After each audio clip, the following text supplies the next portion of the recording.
Hello, everyone. Welcome to Sonnetfest 2025. I'm Deb Gasper, the director of shakespeare.nd.edu. And today we're celebrating Shakespeare's birthday, 464th birthday. We're going to recite all the sonnets today, both here and live streaming from London. And we're so happy to extend our gratitude to the College of Arts and Letters, Duncan Student Center, and Adventus for their support. Please feel free to have coffee and lemonade, and we have birthday cake. So feel free to go ahead and have some of that. And now I'd like to introduce Scott Jackson, who is live in London. Scott Jackson, thank you. Hello. Good afternoon from London. I'm standing at Notre Dame London Center here on Suffolk Street, right next to Trafalgar Square. We've had a great couple days with capturing pre-recorded sonnet readings from students and faculty and staff here at Notre Dame London, and it's always an honor to be here with the great staff here. So we're thrilled to be doing something new this year by bringing our friends in London who have such a devotion and commitment to Shakespeare and student experience at this center. It was so great to see some of those voices represented here today. This has become an annual tradition here on behalf of Shakespeare at Notre Dame, with Sonnetfest starting, I think, all the way back in 2010. And so we're really excited that you're joining us today for what's going to be a really poignant remembrance of Shakespeare's birthday here. So with that, we have our first reading today is going to be live, and then throughout the sequence today, there will be pre-recorded videos from some of our cast of Hamlet that was just there for actors from the London stage, as well as representatives here from Notre Dame London, faculty, staff, and students, as I said. So we're going to start this off with Notre Dame London's marketing coordinator, Carolyn Lesney. She's going to read sonnets 1, 2, and 3. Take it away, Carolyn. Hi, everyone. Thank you so much. I'm very excited to be kicking us off today. Sonnet 1. From fairest creatures we desire increase, that thereby beauty's rose might never die. But as the riper should by time decrease, his tender air might bear his memory. But thou, contracted to thine own bright eyes, feeds thy light's flame with self-substantial fuel, making a famine where abundance lies. Thyself thy foe, to thy sweet self too cruel. Thou art now the world's fresh ornament, and only herald to the gaudy spring. Within thine own bud buriest thy content, and, tender churl, makest waste in misering. Pity the world, or else this glutton be, to eat the world's due by the grave and thee. Sonnet 2. When 40 winters shall besiege thy brow, and dig deep trenches in thy beauty's field, thy youth's proud livery, so gazed on now, will be a tattered weed of small worth held. Then, being asked, where all thy beauty lies, where all the treasure of thy lusty days, to say within thine own deep sunken eyes, were an all-eating shame and thriftless praise. How much more praise deserves thy beauty's use, if thou couldst answer, this fair child of mine shall sum my count and make my old excuse, proving his beauty by succession thine. This were to be new made when thou art old, and see thy blood warm when thou feelest it cold. Sonnet 3. Look in thy glass, and tell the face thou viewest, now is the time that face should form another. Whose fresh repair, if now thou not renewest, thou dost beguile the world, unblessed some other. For where is she so fair, whose uneared womb disdains the tillage of thy husbandry? Or who is he, so fond will be the tomb of his self-love to stop posterity? Thou art thy mother's glass, and she in thee calls back the lovely April of her prime. So thou through windows of thine age shalt see, despite of wrinkles, this thy golden time. But if thou live, remembered not to be, die single, and thine image dies with thee. Thank you. Thank you, Caroline. Yay. So like I said, stay tuned for some special guests that will be coming to us from London here over the next couple of hours. And again, thank you so much for being part of this tradition with Shakespeare at Notre Dame at Sonnetfest. Bye from London for now. Take care.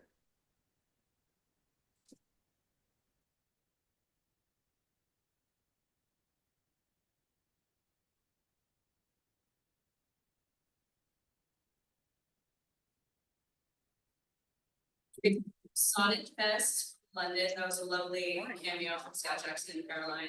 I'm Kate Kappelman. I'm general manager of Shakespeare at Notre Dame. We're really excited to have you all here. Come and go, have some cake, have some lemonade, and I will continue with sonnet 4, 5, and 6. Sonnet 4. Unthrifty loveliness, why dost thou spend upon thyself thy beauty's legacy?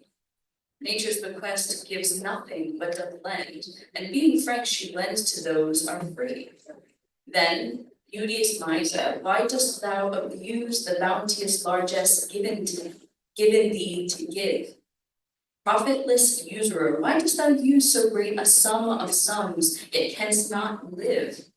Brown traffic with thyself alone, thou of thyself thy sweet self dost deceive. Then how, when nature calls thee to be gone, what acceptable audit canst thou believe? Thy unused beauty must be tuned with thee, which used lives the executor to be. Sonnet 5. Those hours that, with gentle work did frame the lovely gaze where every eye did dwell, will play the tyrants to the very same, and that unfail which fairly doth excel. For never resting time leads summer on, to hideous winter and confounds him there. Sap checked with frost and lusty leaves quite gone, beauty o'ersnowed and bareness everywhere. Then were not summer's distillation left, a liquid prisoner pent in walls of glass. Beauty's effect with beauty were bereft, nor no remembrance, but it was. But flowers distilled, though they with winter meet, least but their show, their substance still lives sweet. And sonnet 6. Then let not winter's ragged hand deface in thee thy summer. Ere thou be distilled some sweet vial, treasure thou some place with beauty's treasure, ere it be self-killed. That use is not forbidden usury, with happy as those that pay the lily loan. That's for thyself to breed another thee, or 10 times happier, be it 10 for 1. 10 times thyself are happier than thou art, if 10 of thine 10 times refigured thee. Then, what could death do? If thou shouldst depart, leaving thee living in posterity. Be not self-willed, for thou art much too fair to be death's conquest, and make worms thine heir. Thank you all so much.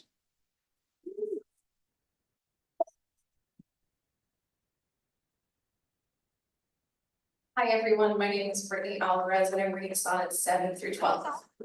Sonnet 7. Lo, in the Orient when the gracious light lifts upon his burning head, each under eye doth homage to his new appearing sight, serving with looks his sacred majesty. And having climbed the steep up heavenly hill, resembling strong youth in his middle age, yet mortal looks award his beauty still, attending on his golden pilgrimage. But when from highmost pitch, with weary car, like feeble age, he reeleth from the day, the eyes were duteous, now converted, are from his low tract and look another way. So that, thyself outgoing in thy new, unlooked on dice, unless thou get a son. Sonnet 8. Music to hear, why hearest thou music sadly? Sweets with sweets worn on, joy delights in joy. Why lovest thou which thou receivest not gladly, or else receivest with pleasure thine annoy? If the true concord of well-tuned sounds, by unions married to offend thine ear, they do but sweetly chide thee. Who confounds in singleness the parts that thou shouldest bear?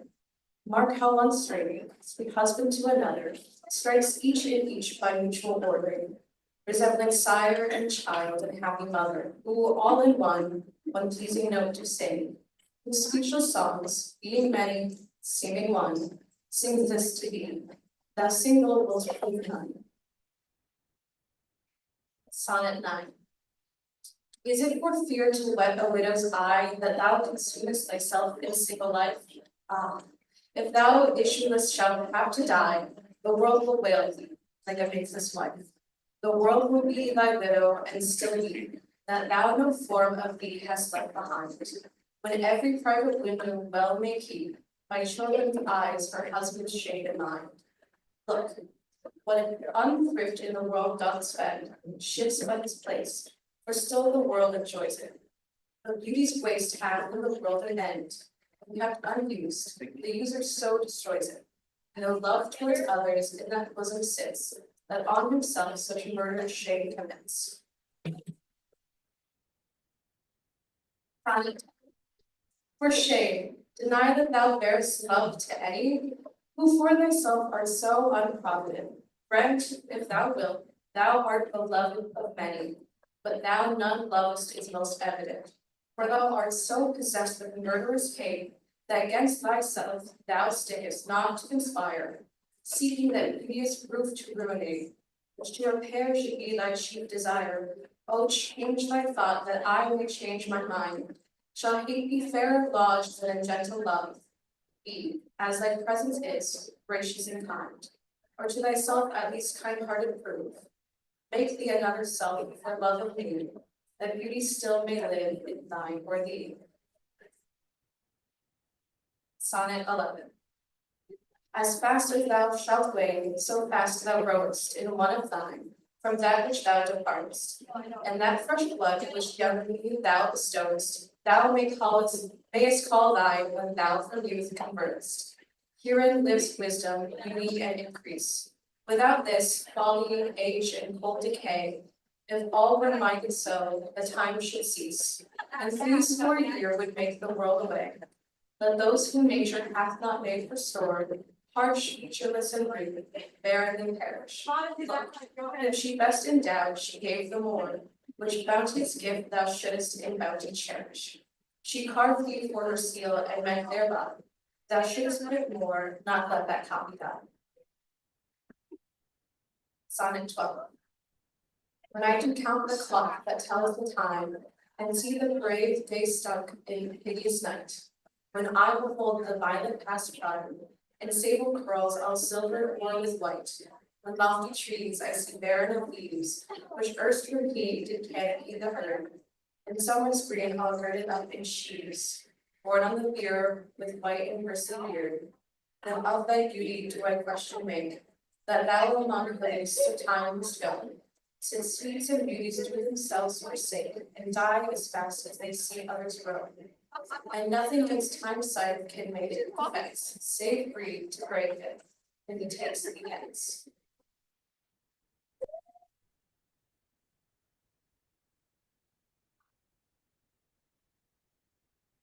Next up, we have a special treat, a video from Jack Whittam.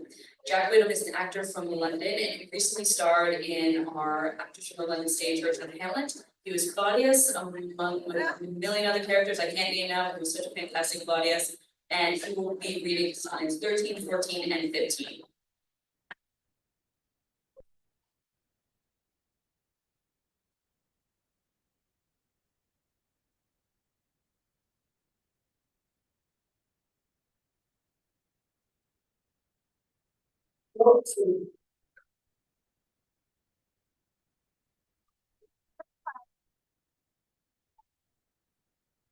Dance do I my judgment mark, and yet thinks I have scholarly.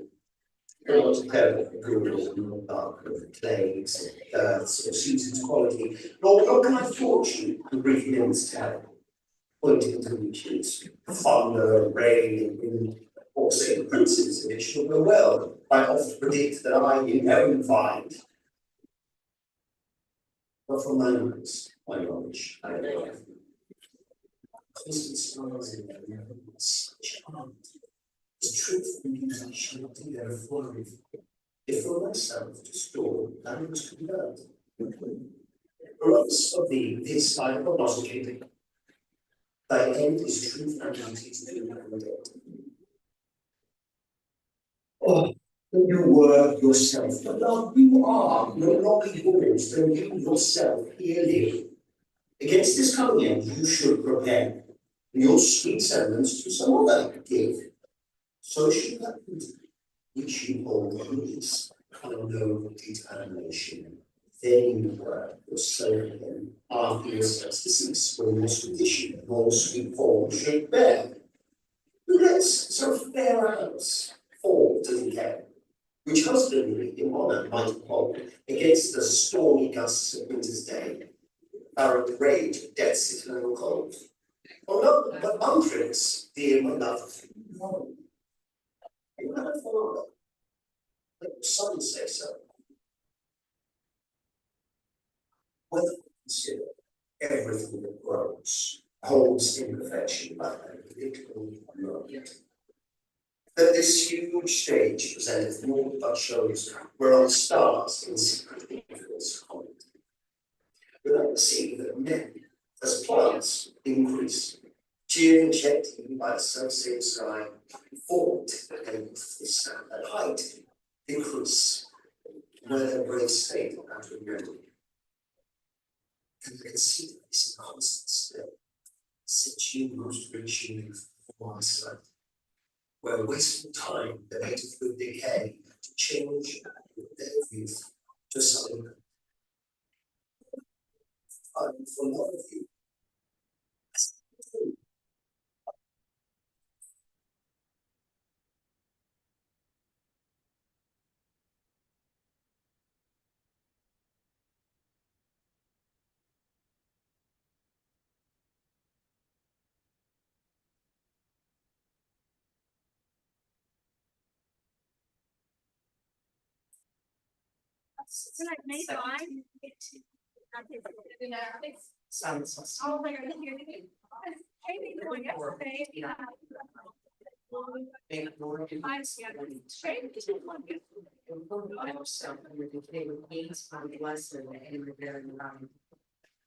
I'm standing on the top of the hours and many baby gardens yet set.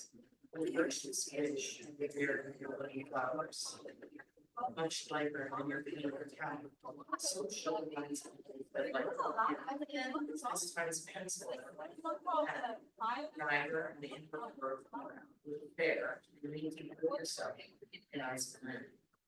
Give away yourself, teach yourself still. And you must live drawn by your thoughts together. 17. We'll build your most high desserts. Oh, yeah, it's better to try to light. Shows not half your hearts. If I could write the beauty of your eyes, an impression of the number of your graces, each time would say, this poet wants. Such heavenly touches ne'er touch earthly faces. Such like papers yellow your age, this more like old men, of less truth than time. And your true eyes turn with hope's reach, and stretch it soft. But worse some child of yours in life that time, you should live twice. In it in my life.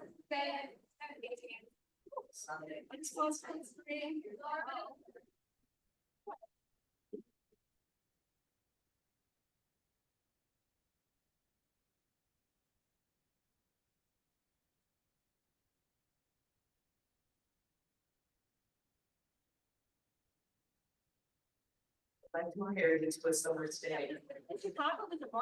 That cardinal lovely for temperate rumblings, we shake the ground, but person that's all too short a date. Sometimes we'll have high, heaven shines, and often it's full of heaven. In every fair, from fair sometimes declines. By chance or nature's changing course and trend. But thy eternal summer shall hate. I was in possession of that fair those poets. Or shall that bread under siege. When we turn lines to time prose. So long as men can read or eyes can see. So long as this and this is life.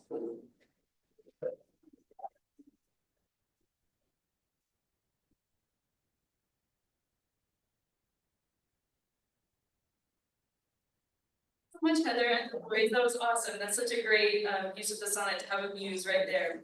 All right, we're running a little off the schedule, and already the poetry is already getting to me. This is so sweet. This is such a fun exercise. Thank you all for being here with us. We're gonna take a 5-minute break, and then we'll be back with Christy Burgess. And in the meantime, enjoy some cake, enjoy some coffee. Chat with us about what's coming up next with Shakespeare. All right, thanks so much.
Sonnets 19, 20, and 21. Devouring time, let thou the lions pause, and make the earth devour her own sweet brood. Pluck the keen teeth from the fierce tiger's jaws, and burn the long-lived phoenix in her blood. Make glad and sorry seasons as thou please, and do whatever thou wilt, swift-footed time, to the wide world and all her fading sweets. But I forbid thee one most heinous crime. Oh, hark not with thy hours my love's fair brow, nor draw no lines there with thy antique pen. Him in thy course and taint do allow, her beauty's pattern to succeeding men. Yet do thy worst full time, despite thy wrong. My love shall in verse ever live young. Sonnet 20. A woman's face with nature, her own hand painted. Hast thou, the master mistress of my passion, a woman's gentle heart, but not acquainted with shifting change, as its false woman's fashion, an eye more bright than theirs, less false enrolling, gilding the object whereupon it gazeth, a man in hue, all hues in his controlling. Much steals men's eyes and women's souls amazing. And for a woman wert thou first created, till nature, as she wrought thee, fell a doting, and by addition of me thee defeating, by adding one thing to my purpose, nothing.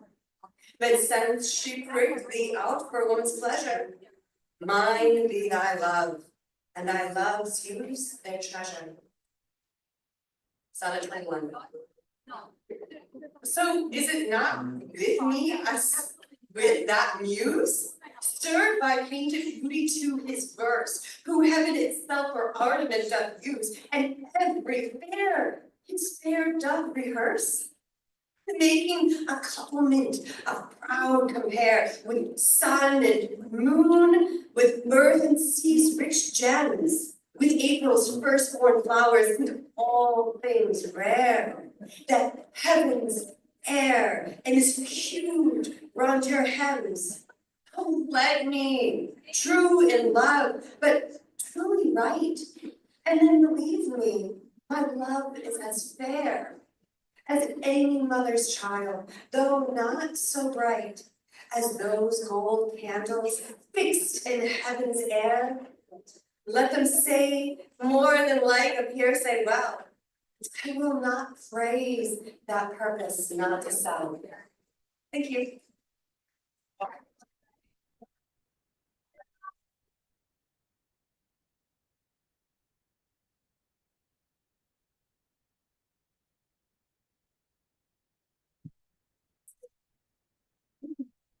I am Sean Matheson. I'm a theologian here on sabbatical at Notre Dame this year, but a great lover of literature as well.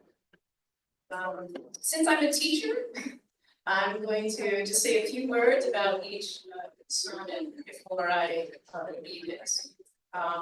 Sonnet 22, the poet is reflecting upon the disparity of age between himself and his beloved. But then he takes consolation in the fact that because their hearts are one, that he can remain young as long as his beloved are My glance shall not persuade me I am old, so long as youth and thou are of one date. But when in thee time's furrows I behold, then look I death my days should expiate. For all that beauty that doth cover thee is but the seemly raiment of my heart, which in thy breast doth live as thine in waiting. How can I then be elder than thou art? Oh, therefore, love, be of thyself so weary, as I not for myself, but for thee will. bearing thy heart, which I will keep so chary, as tender nurse her babe from faring ill. Presume not on thy part, your mind's sake. Thou gavest me thine, not to give back again.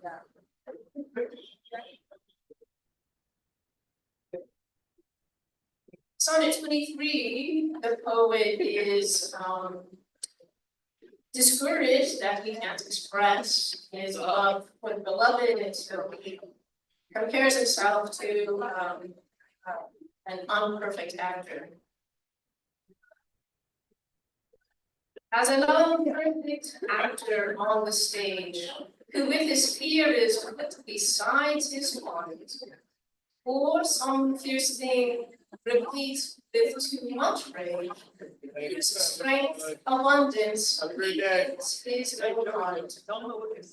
So I, for fear of trust, forget to say the perfect ceremony of love's right.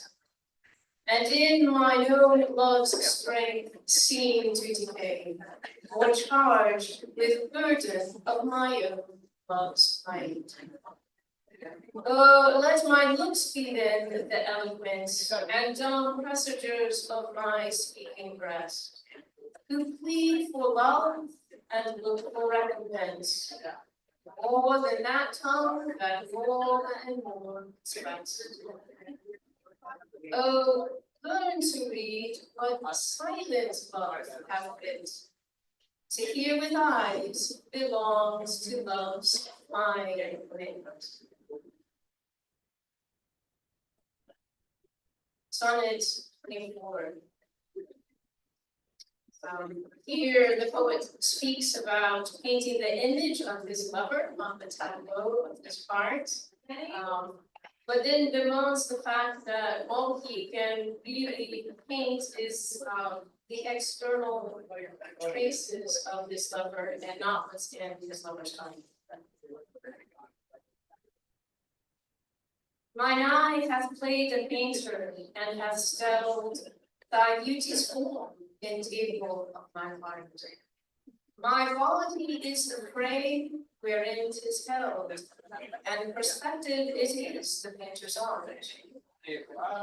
For through the painter must you see his skill, to find where your true image lies, which in my bosom's shop is hanging screen, that hath his windows glazed with thine eyes.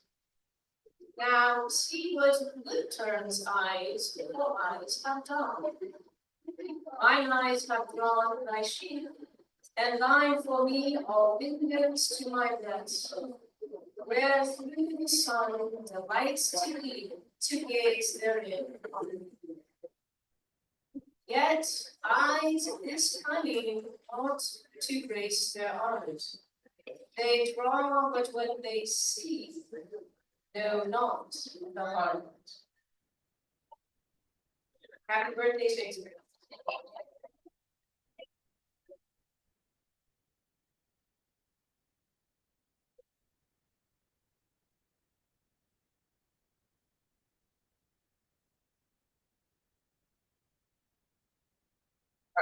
My name is Anthony Burton. I'm a Canadian media studies scholar on a campus visit right now, and I was asked if I wanted to read it. So seems like a lot of fun. I'll be doing 25, 26, and 27.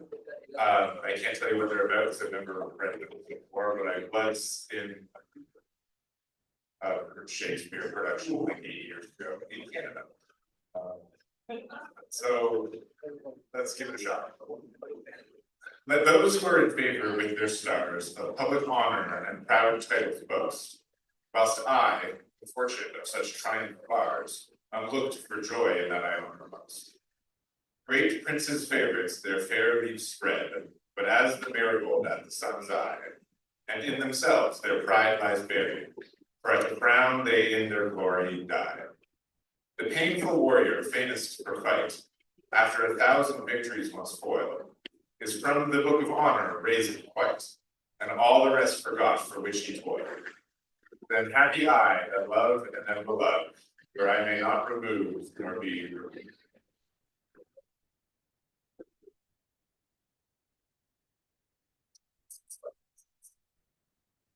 Lord, my love, to whom in vassalage thy merit hath my duty strongly hit.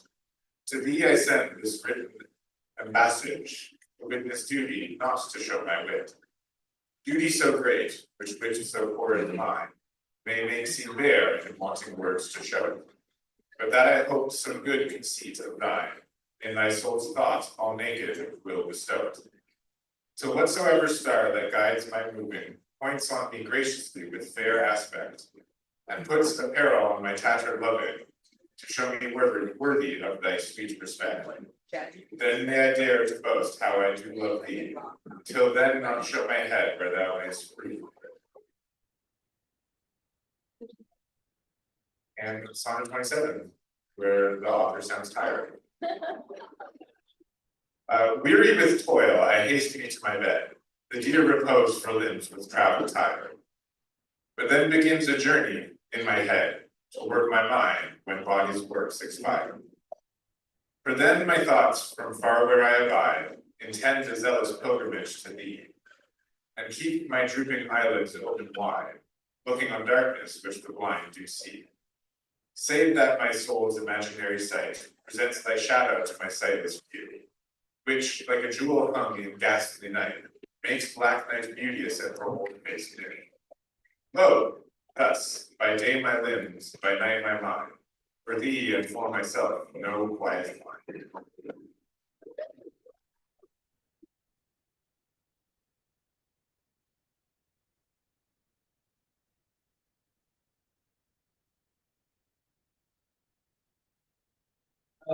Speaking about we are reading sonnets 28 to 30.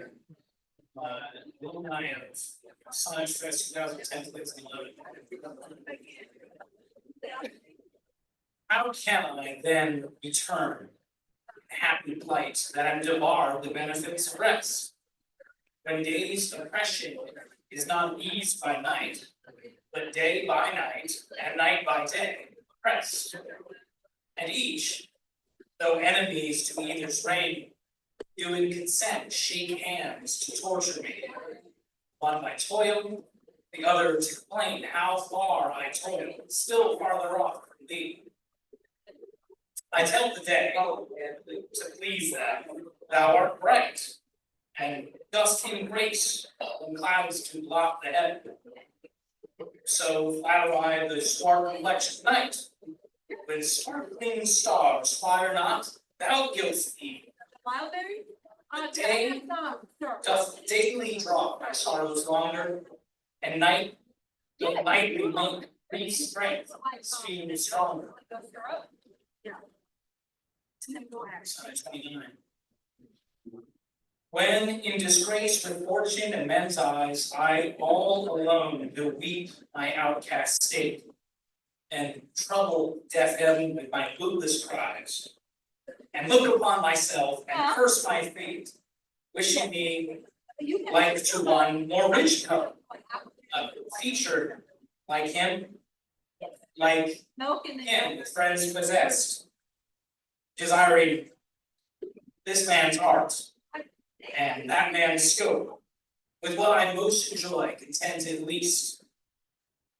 Yet in these thoughts, myself almost despising, haply I think on thee, and then my state, like to the lark at break of day arising from sullen earth, sings hymns at heaven's gate. For thy sweet love remembered, such wealth brings that then I scorn to change my state to kings. Sonnet 30. When to the sessions of sweet silent thought I summoned up remembrance of things past, I sigh the lack of many a thing I sought, and with old woes, new wail my dear times waste. Then can I drown an eye unused to flow for precious friends hid in death's dateless night, and weep afresh love's long since canceled woe, and moan the expense of many a vanished sight. Then can I believe that grievances foregone, and heavily from woe to woe tell o'er the sad account for bemoaned woe. For bemoaned moan, which I knew pay as if not paid before. But if the while I think on thee, dear friend, all losses are restored, and sorrows end.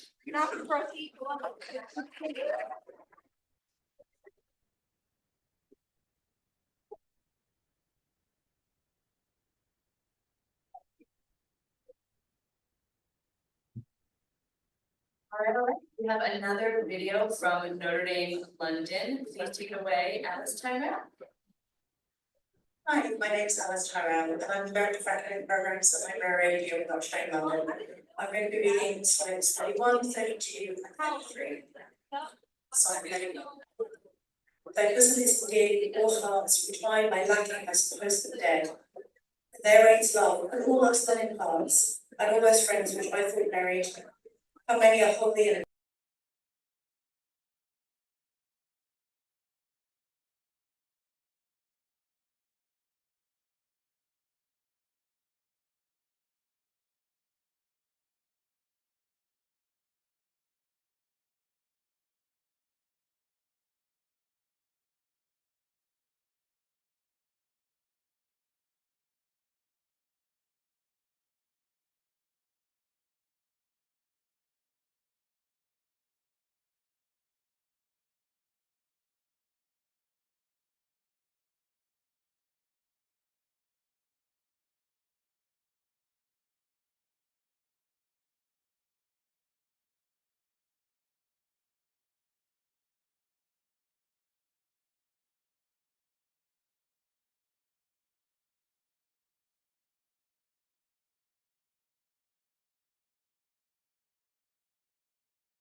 Thanks, Richard. I'm in development staff here at Notre Dame, and I'll be reading sonnets 34, 35, and 36. Why dost thou promise such a grievous day, and make me travel forth without my cloak? To let base clouds o'ertake me in my way, hiding thy rainbow in their black smoke. 'Tis not enough that through the cloud thou break to dry the rain on my storm-beaten face. For no man of such salve can speak that heals the wounds and cures not thy disgrace. Nor can thy shame give physic to my grief, though thou repent, yet I have still a loss. The offender's sorrow lends but weak relief to him that bears the strong offense's cross. Ah, but those tears are pearl which thy love sheds, and they are rich and ransom all ill deeds. Sonnet 35. No more be grieved at that which thou hast done. Roses have thorns and silver fountains run. Clouds and eclipses stain both moon and sun. And loathsome canker lives in sweetest love. All men made faults, and even I in this, authorizing thy trespass with compare. myself about deep sound diamonds, excusing thy sins more than thy sins are. Which thy sensual thought I bring in sense, like I must hurt as thy actions. And against myself a lawful plea commence. Such civil war is in my love and hate, that I accessory needs must be to that sweet beak which sourly robs from me. Sonnet 36. Let me confess that we two must be twain. Although our undivided loves are one, so shall those blots that do with me remain without find thy help by me alone. In our two loves there is but one respect, though in our lives a severable spite, which though it alter not love's sole effect, yet doth it steal sweet hours from love's delight. I may not evermore acknowledge thee, lest my bewailed guilt should do thee shame. Nor thou with public kindness honor me, unless thou take that honor from thy name. But do not so. I love thee in such sort, as thou being mine is thy good.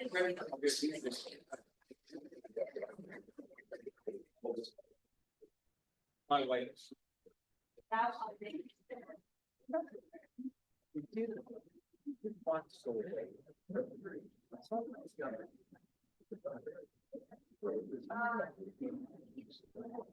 Hi there, my name is Raquel, I'm a student in the history and philosophy of science, and happy birthday to the daughter.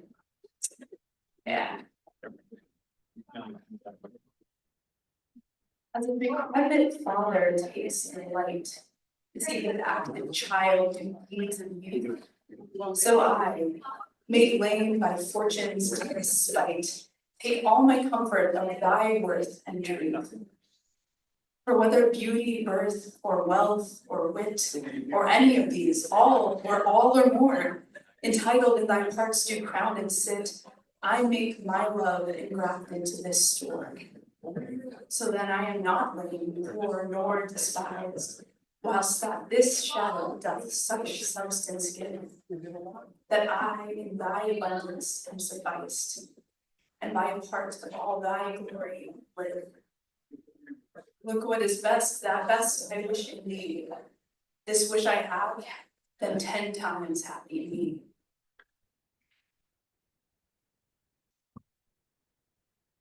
How can my muse once subject to an event, while thou dost breathe that force into my verse, thine own sweet argument, too excellent for every vulgar paper to rehearse? Oh, give thyself the thanks, if aught in me worthy proposal stand against thy sight. For who's so dumb that cannot write to thee, when thou thyself dost give invention light? Be thou the 10th muse, 10 times more in worth than those old 9 drivers indicate. And he that calls on thee, let him bring forth eternal numbers to outlive long date. If my slight muse to please these curious days, the pain be mine, but thine shall be the praise.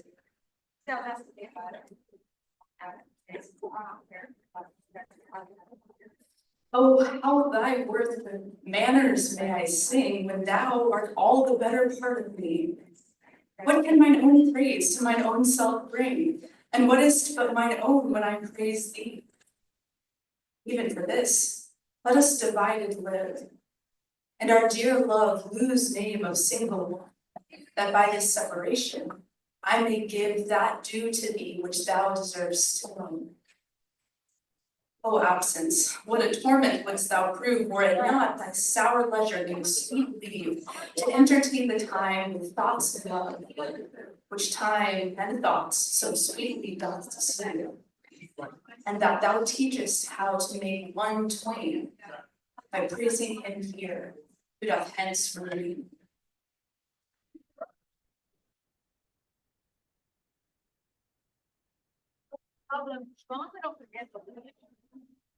Now we've got another video cameo coming from everybody in London.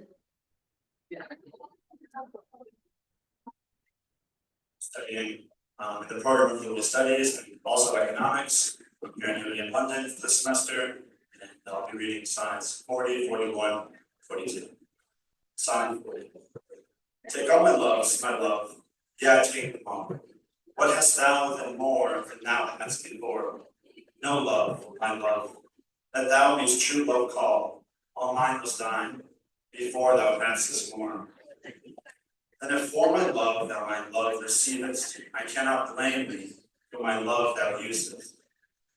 But yet be blamed, if thou thyself deceivest by wilful taste of what thyself refusest.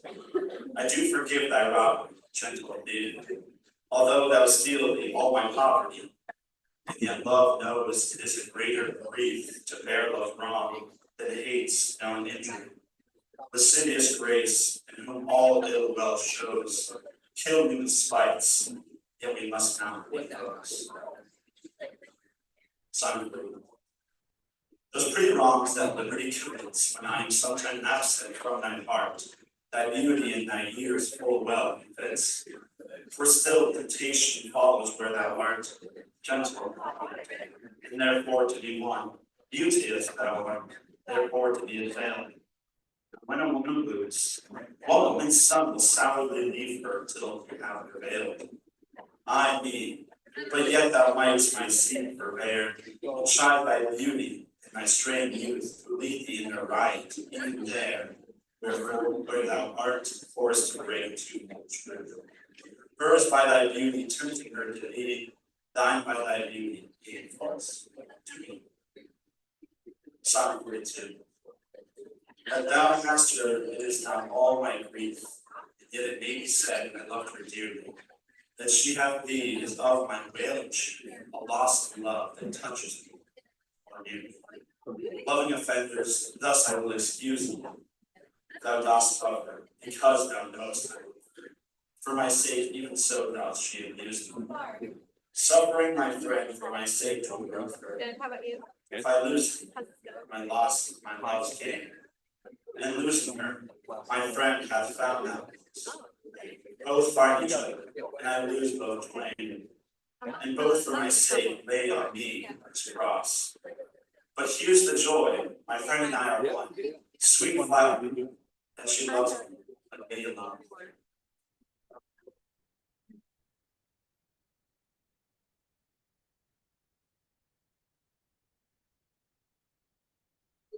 Listeners, participants, audience, we're gonna take another little 5-minute break. Have a coffee, have a cake. Anyone, that goes to anyone, if you want cake or coffee, we're celebrating Shakespeare's birthday. And then we'll be back with sonnet 43. All right, thanks guys.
Hello, I'm Ernestine Gardner. I work at the development department here at Notre Dame. I'm reading Sonnet 43, 44, and 45. Sonnet 43. When most I wake, whom do mine eyes best see? For all the day they do things unrespected. But when I sleep, in dreams they look on me, and darkly bright are bright and dark directed. Then thou, whose shadows doth make right, how would thy shadows form happy show to the clear day with thy much clearer light? When to unseeing eyes thy shade shines so, how would, I say, my eyes be blessed made by looking on me in the lit day, when in dead night thy fair and perfect shade through heavy sleep on sightless eyes doth stay. All days are nights to see till I see thee, and nights bright days when dreams do show thee me.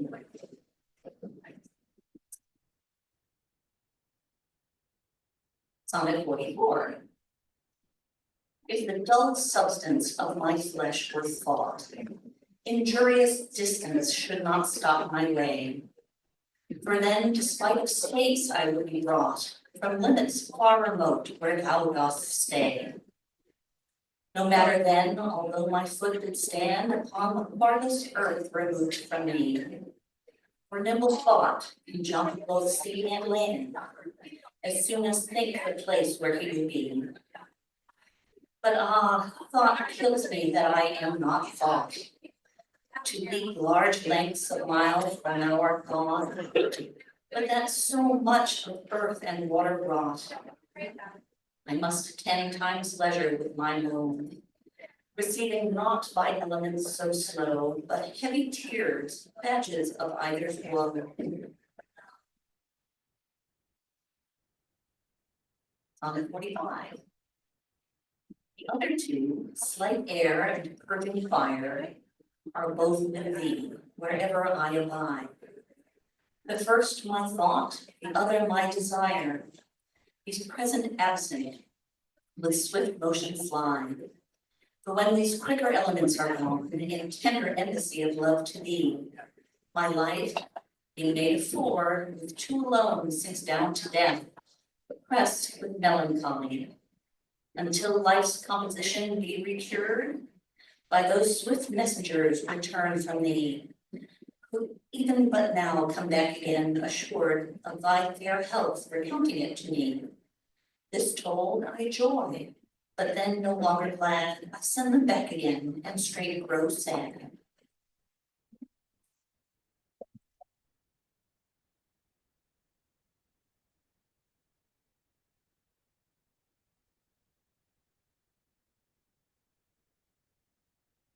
My name is Christy Burgess. I will be reading sonnets 46, 47, and 48. Mine eye and heart are at a mortal war. How to divide the conquest of thy sight? Mine eye, my heart, thy picture sight would bar. My heart, my eye, the freedom of that right. My heart doth plead that thou in him dost lie. A close closet never pierced with crystal eyes. Where the defendant both doth that plea deny, and says in him thy fair appearance lies. Decide this title is impaneled, has quest of thoughts all tenets to the heart, and by their verdict is determined the clear eye's moiety in the heart's dear part. As thus mine eye too is thy outward part, and my heart's right thy inward love of heart. Sonnet 47. Betwixt mine eye and heart a league is over, and each doth good turns now unto the other. When that mine eye is famished for a look, or heart in love with sighs and self a smother, with my love's picture, then my eyes doth feast, and to the painted banquet bids my heart. Another time, mine eye is my heart's guest, and in his thoughts of love doth share a part. So either by thy picture or my love, myself apart, resents still with me. For now I'm not farther than my thoughts can't move, and I am still with them, and they with me. Or if they sleep, I picture in my sight, awaken my hearts to heart, and my eyes delight. Sonnet 48. How careful was I when I took my way, each trifle under truest bars to thrust, that to my use it might unused stay, from hands of falsehood and sure wards of trust. But thou, whom my jewels trifles are, most worthy of comfort, now my greatest grief, thou, best of dearest and mine only care, are left the prey of every vulgar thief. Thee have I not locked up in any chest, save where thou art not, though I feel thou art, within the gentle closure of my breast, from whence at pleasure thou mayest come and part, and even thence thou wilt be stolen, I fear, for truth proves thievish for a prize so dear. Thank you.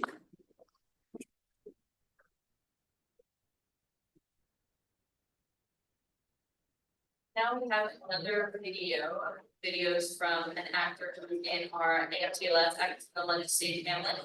Please, virtually in spirit, welcome Sadie Pepperell.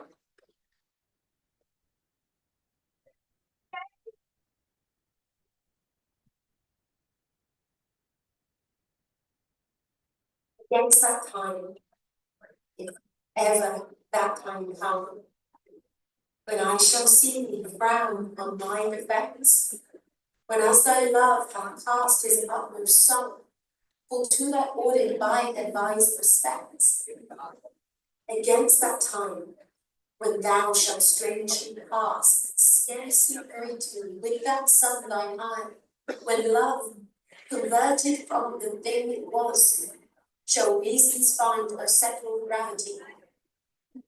Against that time do I ensconce me here, and in the knowledge of mine own desert, and this my hand against myself uprear, to guard the lawful reasons of thy heart. To leave for me thou hast the strength of laws, since like a love can allege no cause.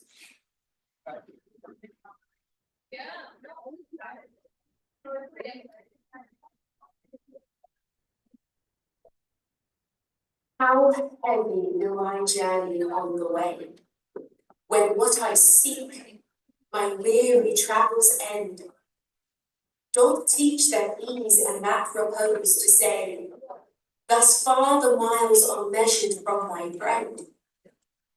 The beast that bears me, tired with my woe, plods daily on to bear that weight in me, as if by some instinct the wretched know, his rider love not speed, being made from thee.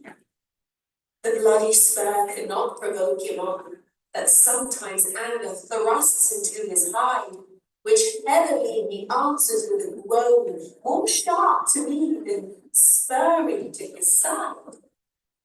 From that same groan doth put this in my mind. My grief lies onward, and my joy upward.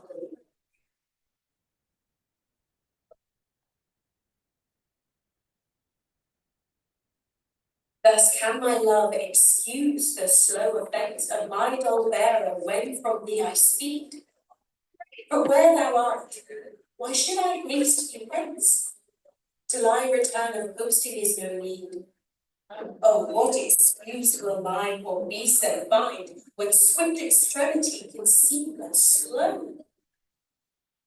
Then should I spur, though mounted on the wind, in winged speed no motion shall I know. Then can no force with my desire compass, therefore desire, of purpose, love being made.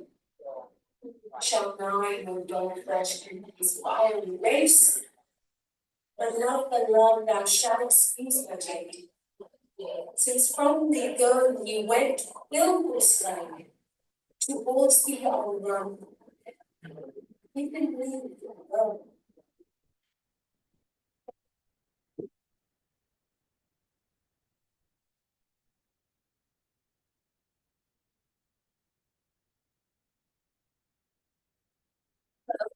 My name is Julie Way. I'm a video producer and coordinator here on campus at Notre Dame Studios.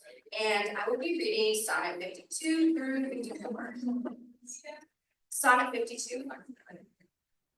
So am I, as the rich, whose blessed key can bring him to his sweet unlocked treasure, the which he will not survey every hour, for blunting the fine point of seldom pleasure. Therefore are feasts so solemn and so rare, since seldom coming in the long year set. Like stones of worth they thinly placed are, or Captain Jewels in the carcanet. So is the time that keeps you as my chest, or as the wardrobe which the robe doth hide, to make some special instant special blessed, by new unfolding his imprisoned pride.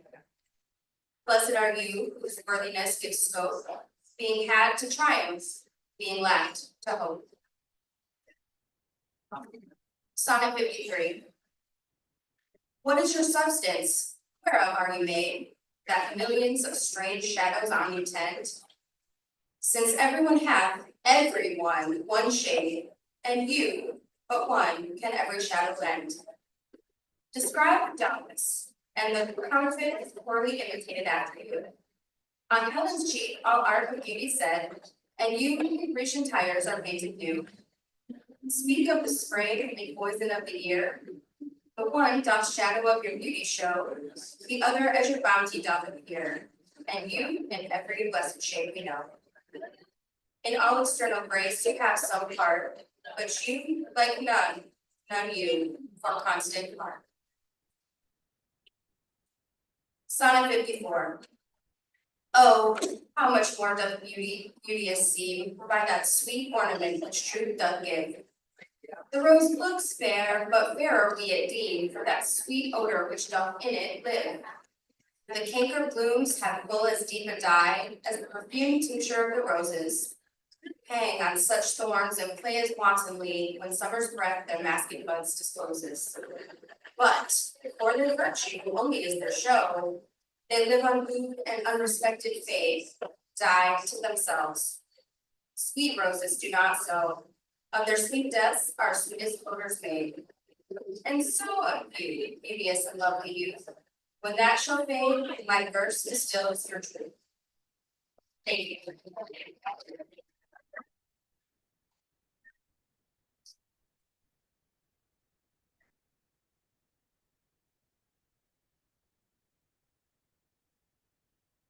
My name is Alexa Tusky, and I'm a senior software engineer in the Husband Libraries.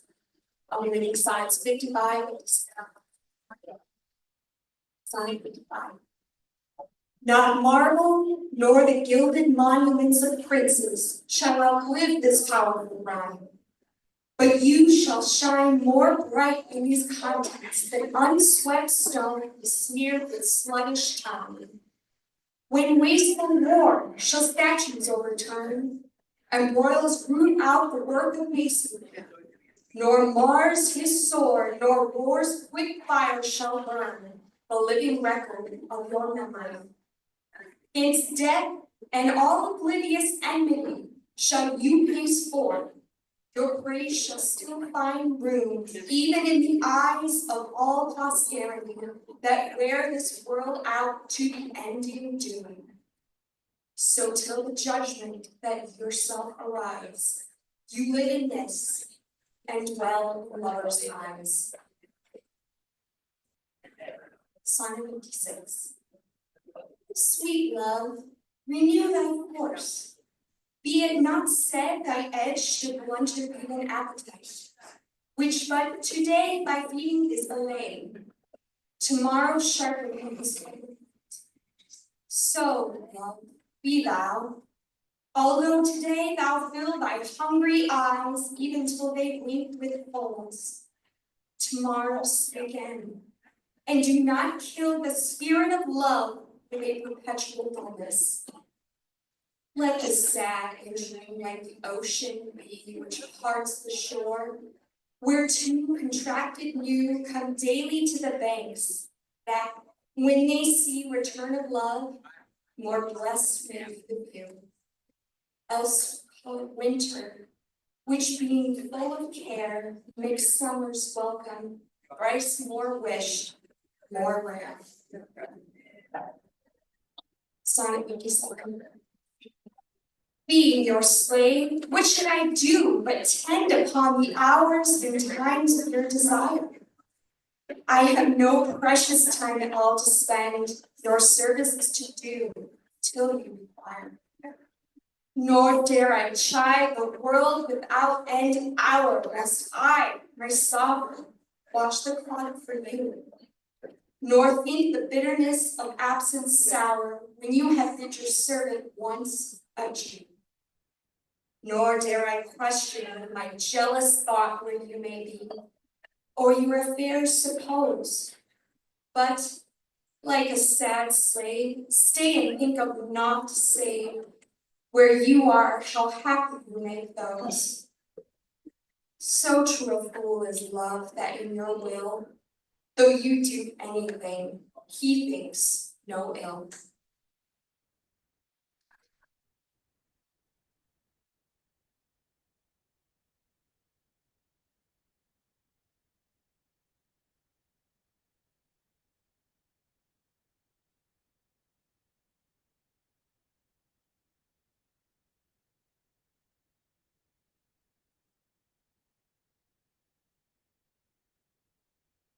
My name is Robert Richardson, a sophomore, and I will read sonnets 58 through 60. Sonnet 58. That God forbid that made you first your slave, I shouldn't thought control your times of pleasure, or at your hand the account of hours to crave, being your vassal, bound to stay your leisure. Oh, let me suffer, being at your beck, the imprisoned absence of your liberty. Impatience, time to sufferance, find its check, without accusing you of injury. Be where you list, your character is so strong, that you yourself may privilege your time to what you will. To you it doth belong, yourself to pardon self-doing crime. I am to wait, though waiting so be hell, not blame your pleasure, be it ill or well. Sonnet 59. If there be nothing new but that which is, hath been before, how are our brains guilt, which laboring for invention bear amiss, the second burden for the child.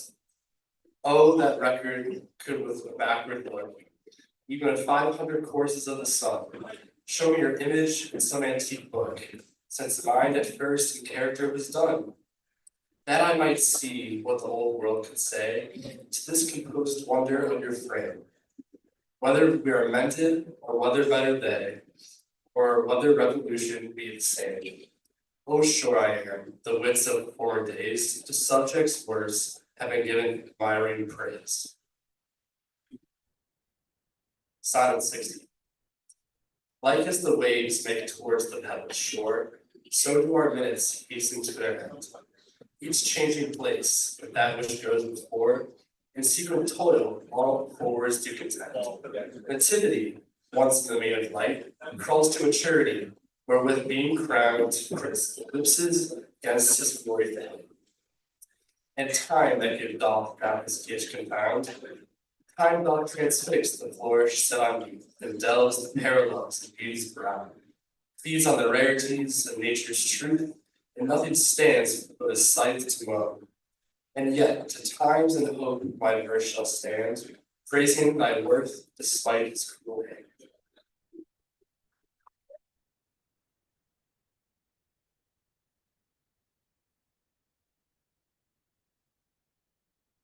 All right, friends, once again, we're celebrating Shakespeare's birthday. I believe Deb said 446. Please, anyone, welcome to grab some cake, some coffee, some lemonade. We're gonna take a little 5-minute break and then we will continue with 61 down, about 90 more to go.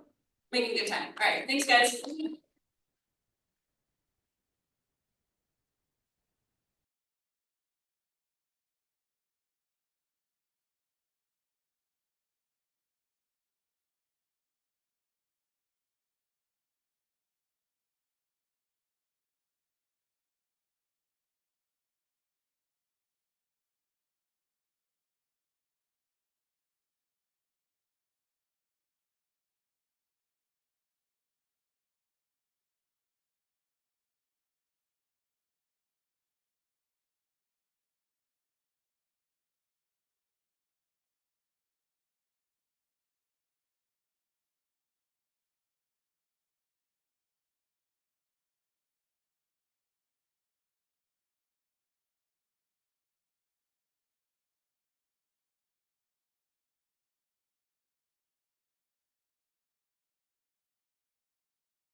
Hello, welcome back to Sonnetfest 2025, celebrating Shakespeare's birthday. We're reading all of Shakespeare's sonnets. If anyone's passing by and wants some cake and coffee, please take some. We're celebrating, got plenty of birthday cake.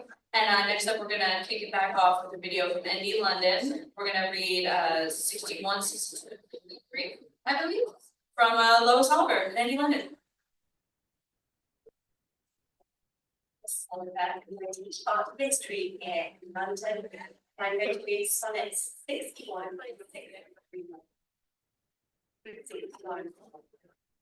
Is it thy will, thy image should keep open my heavy eyelids to the weary night? Dost thou desire my slumbers should be broken, while shadows like to thee to mock my sight? Is it thy spirit that thou sendest from thee so far from home into my deeds to crime, to find out shames and idle hours in me, the scope and tenure of thy jealousy? Oh no, thy love, though much is not so great. It is my love that keeps mine eye awake, mine own true love that doth my rest defeat. Play the watchman ever for thy sake. For thee watch I, whilst thou dost wake elsewhere, from me far off, with others all too near. 62. Sin of self-love possesseth all mine eye, and all my soul, and all my every part. And for this sin there is no remedy, it is so grounded inward in my heart. Methinks no face so gracious is as mine, no shape so true, no truth of such account, and for myself my own worth do define, as I all other in all worths cement.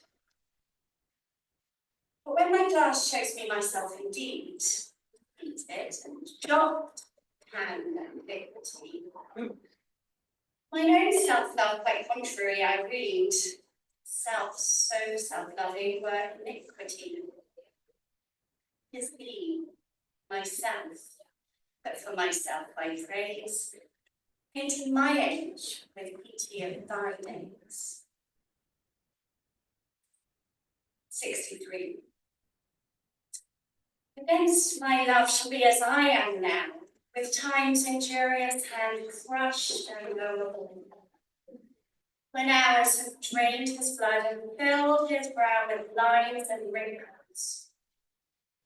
When his youthful morn hath travelled on to age's steepy night, all those beauties whereof now he's king are vanishing, or vanished out of sight, sealing away the treasure of his spring. For such time do I now fortify against confounding age's cruel life, that he shall never cut from memory my sweet love's beauty and my lover's life. His beauty shall these black lines be seen, and they shall live, he and them still breathe.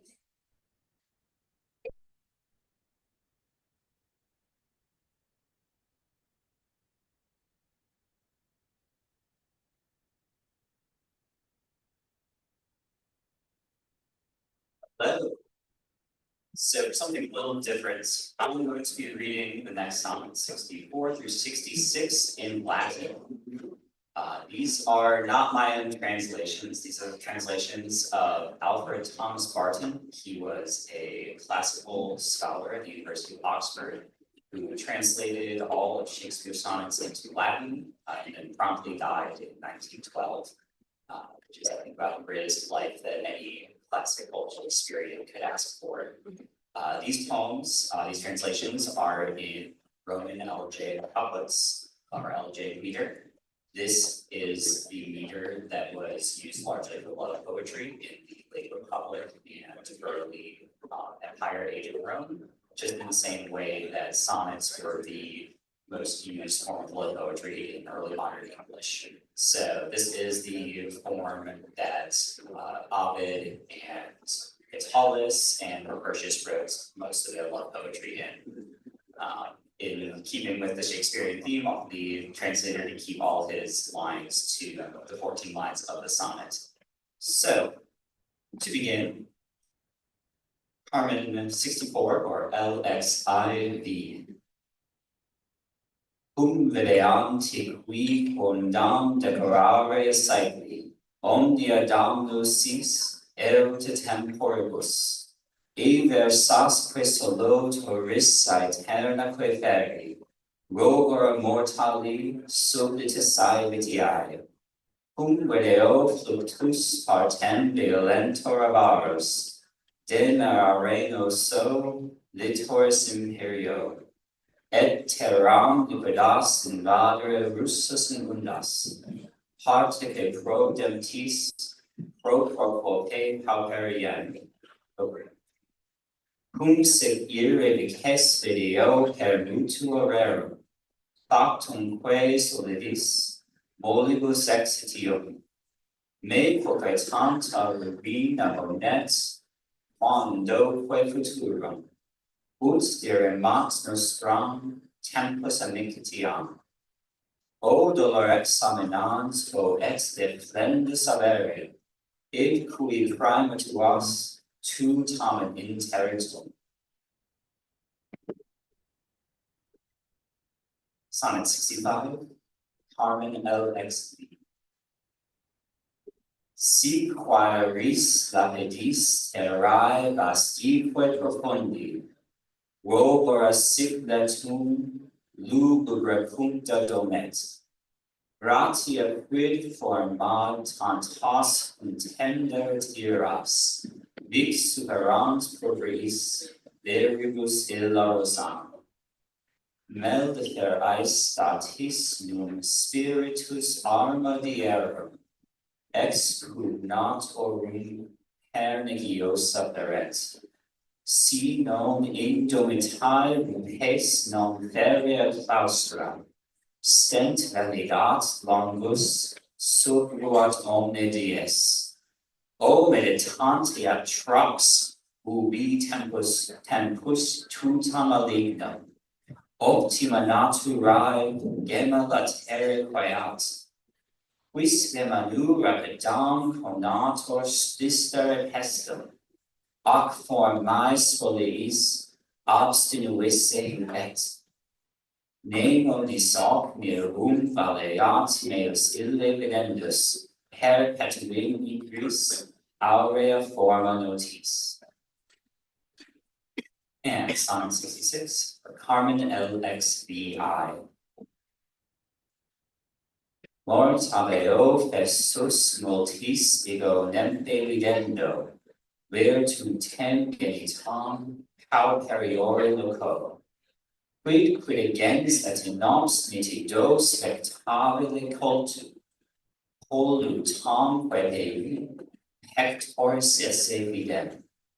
Omnibus indignos auri fulgore tentis, tum sua virginibus nomina laesa progris. Improbabel sanctis objecta valentia quama, cloud oros digis, debilitata ducrum. Imperios soluis artes notumque midentes, intera inscitis scita solere regi. Simplicibus veris quad figi nomen nempes, postque malum victrix optima capta trahi. His ego de festus cum tis abscedere velum, mihi sic esset, destituendus amor.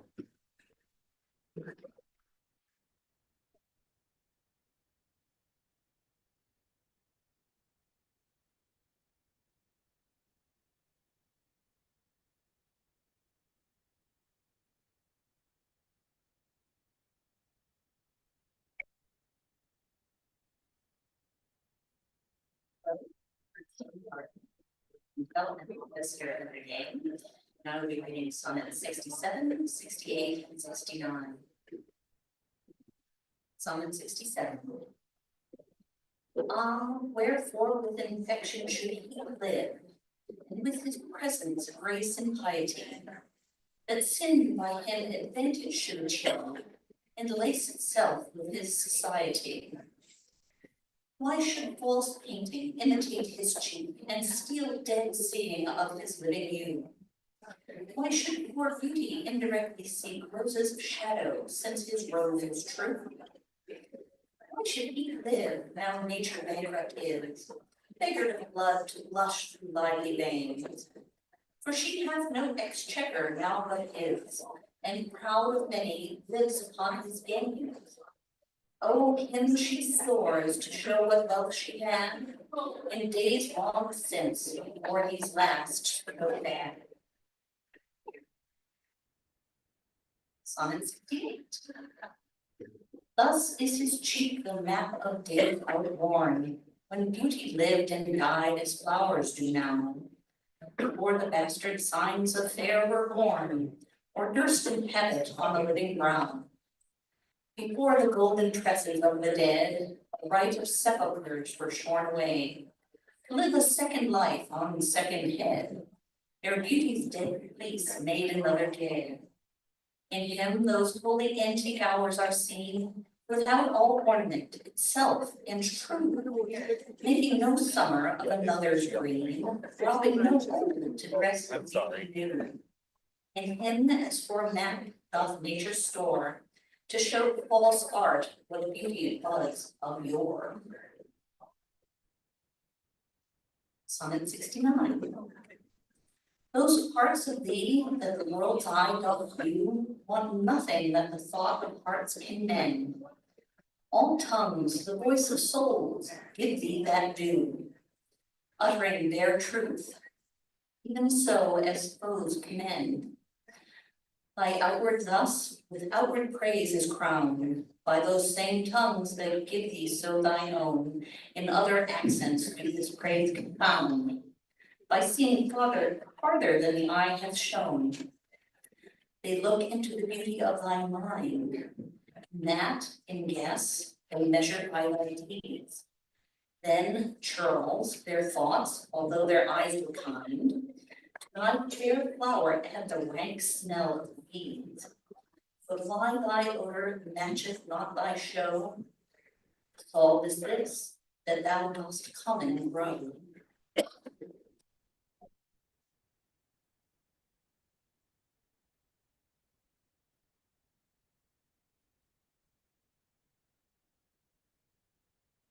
Slide 70. That thou art plain shall not be thy defect, for slander's mark was ever yet fair.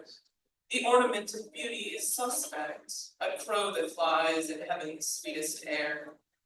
So be thou good, slander doth but approve, thy worth the greater, being wood of time. For canker vice the sweetest buds doth love, and thou presentest a pure unstained prime. Thou hast passed by the ambush of young days, either not assailed or victor being charged. Yet this thy praise cannot be so thy praise, to tie up envy ever more enlarged. If some suspect of ill masked not thy show, then thou alone kingdoms apart shouldst owe. Sonnet 71. No longer mourn for me when I am dead, then you shall hear the surly sullen bell. Give warning to the world that I am fled from this vile world with vilest worms to dwell. Nay, if you read this line, remember not the hand that writ it, for I love you so that I in your sweet thoughts would be forgot, if thinking on me then should make you woe. Oh, if, I say, you look upon this verse, when I perhaps impounded am with clay, do not so much as my poor name rehearse, but let my love with your life decay. Lest the wise world should look into your moan, and mock you with me after I am gone. Sonnet 72.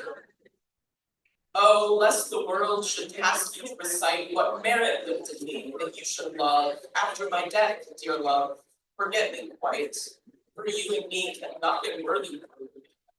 Unless you would devise some virtuous lie, to do more for me than mine own desert, and hang more praise upon the seated eye, of the stingy truth willingly apart. Oh, lest your true love may seem false in this, that you for love speak well of me untrue. My name be buried where my body is, and live no more to shame nor me nor you. For I am shamed by that which I bring forth, and so should you, to love things nothing worth.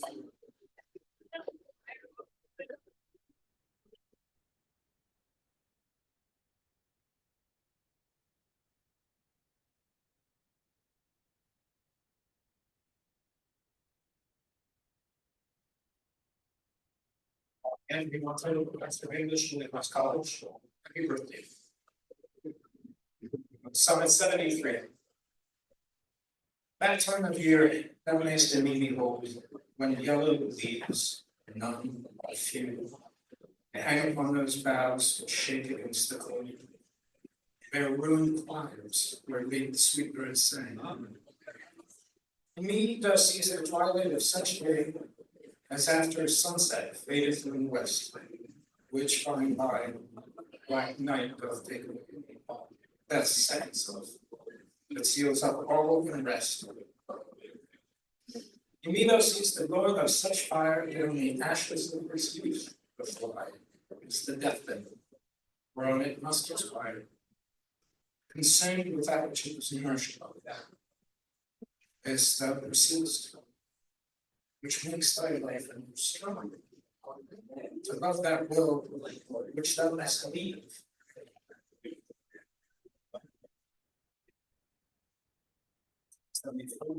But be contented. Not fell arrest without all bail shall carry me away. My life in this line some interest, which for memorial still with thee shall stay. When thou reviewest this, thou dost review the very part is consequent to me. The earth you have but earth, which is his due. My spirit is thine, the better part. So then thou hast but lost the dregs of life, prey of worms, my body being dead. The coward conquest of a wretchless life, too base for thee to be remembered. The worth of that is that which it contains, and that is this, and this with thee remains.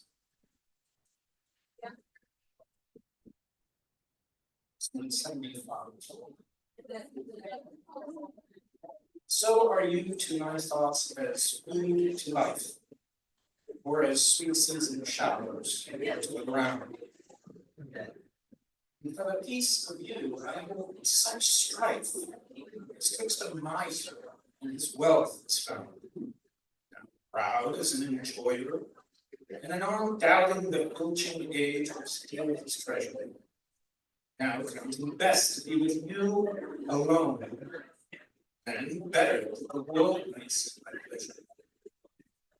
Sometimes I'll feel it instant on the sight, and by plates starved for a look. Possessing or pursuing no delight, save what is had or must from you. Thus do I climb and surf it day by day, or gluttony of it, or all obey.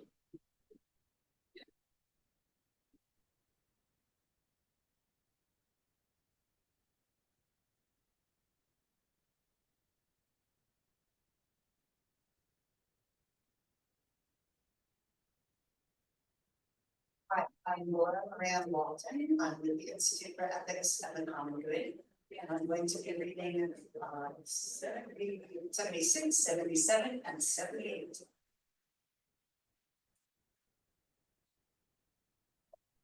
Is my verse so barren of new pride, so far from variation or quick change?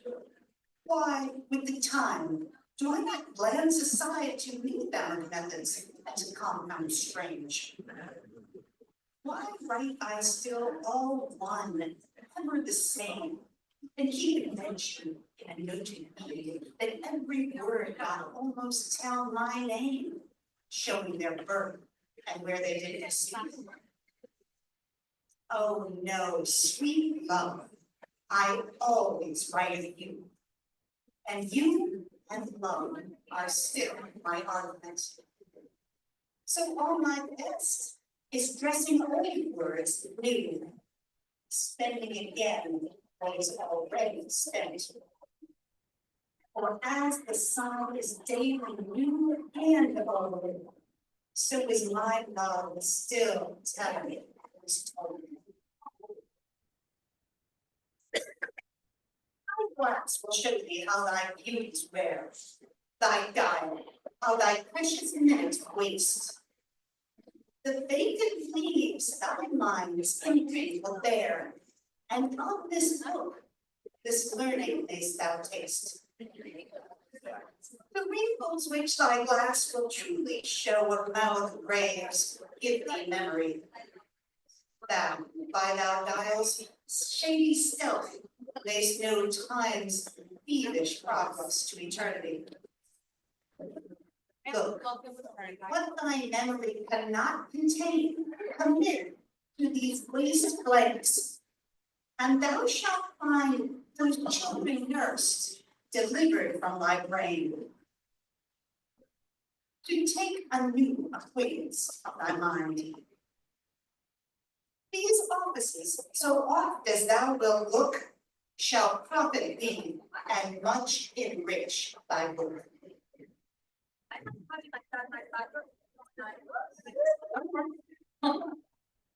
So oft have I invoked before my muse, and found such fair assistance in my verse, as every alien pen hath got my use, and under me their prosy disperse, under thee their prosy disperse.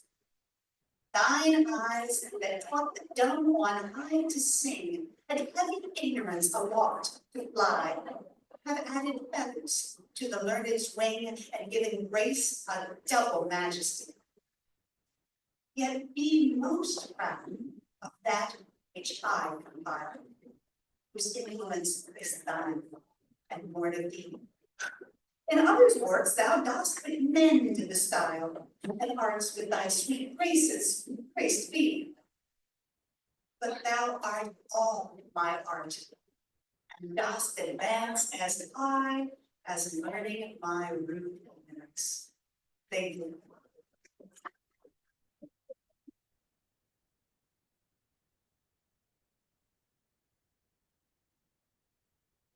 Readers and listeners, we're gonna take a quick little minute break, like a 3-minute break, and then we'll be back with the rest of the sonnets. Over halfway there, feeling pretty good. All right, thanks, guys.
Hello. David Goddard, manager.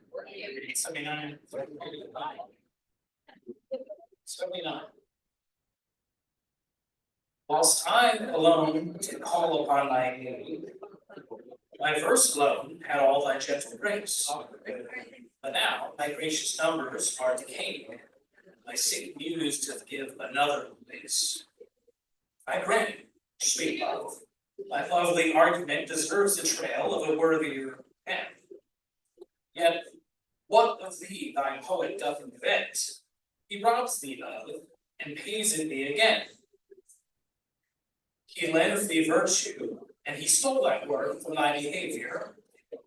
Beauty doth he give, and found it in thy cheek. He can afford no praise to thee, but what in thee doth live.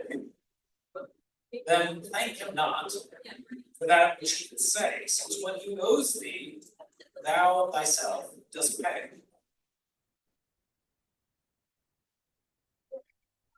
pay. Oh, how I faint when I of you do write, knowing a better spirit doth use your name, and in the praise thereof spends all his might to make me tongue-tied, speaking of your fame. But since your worth, wide as the ocean is, the humble as the proudest sail doth bear, my saucy bark, inferior far to his, on your broad main doth willfully appear. Your shallowest helm will hold me up afloat, whilst he upon your soundless deep doth ride. Or, being wrecked, I am a worthless boat, he of tall buildings and of goodly pride. Then if he thrives and I be cast away, the worst with this, my love with my decay. 81. Or I shall live your epitaph to make, or you survive when I in earth am run. From hence your memory death cannot take, although in me each part will be forgotten. Your name from hence immortal life shall have, though I, once gone, to all the world must die. The earth can yield me but a common grave, when you entombed in men's eyes shall lie. Your monument shall be my gentle verse, which eyes not yet created shall o'erread, and tongues to be your being shall rehearse, when all the breathers of this world are dead. You still shall live, such virtue hath my pen, where breath most breathes, even in the mouths of men.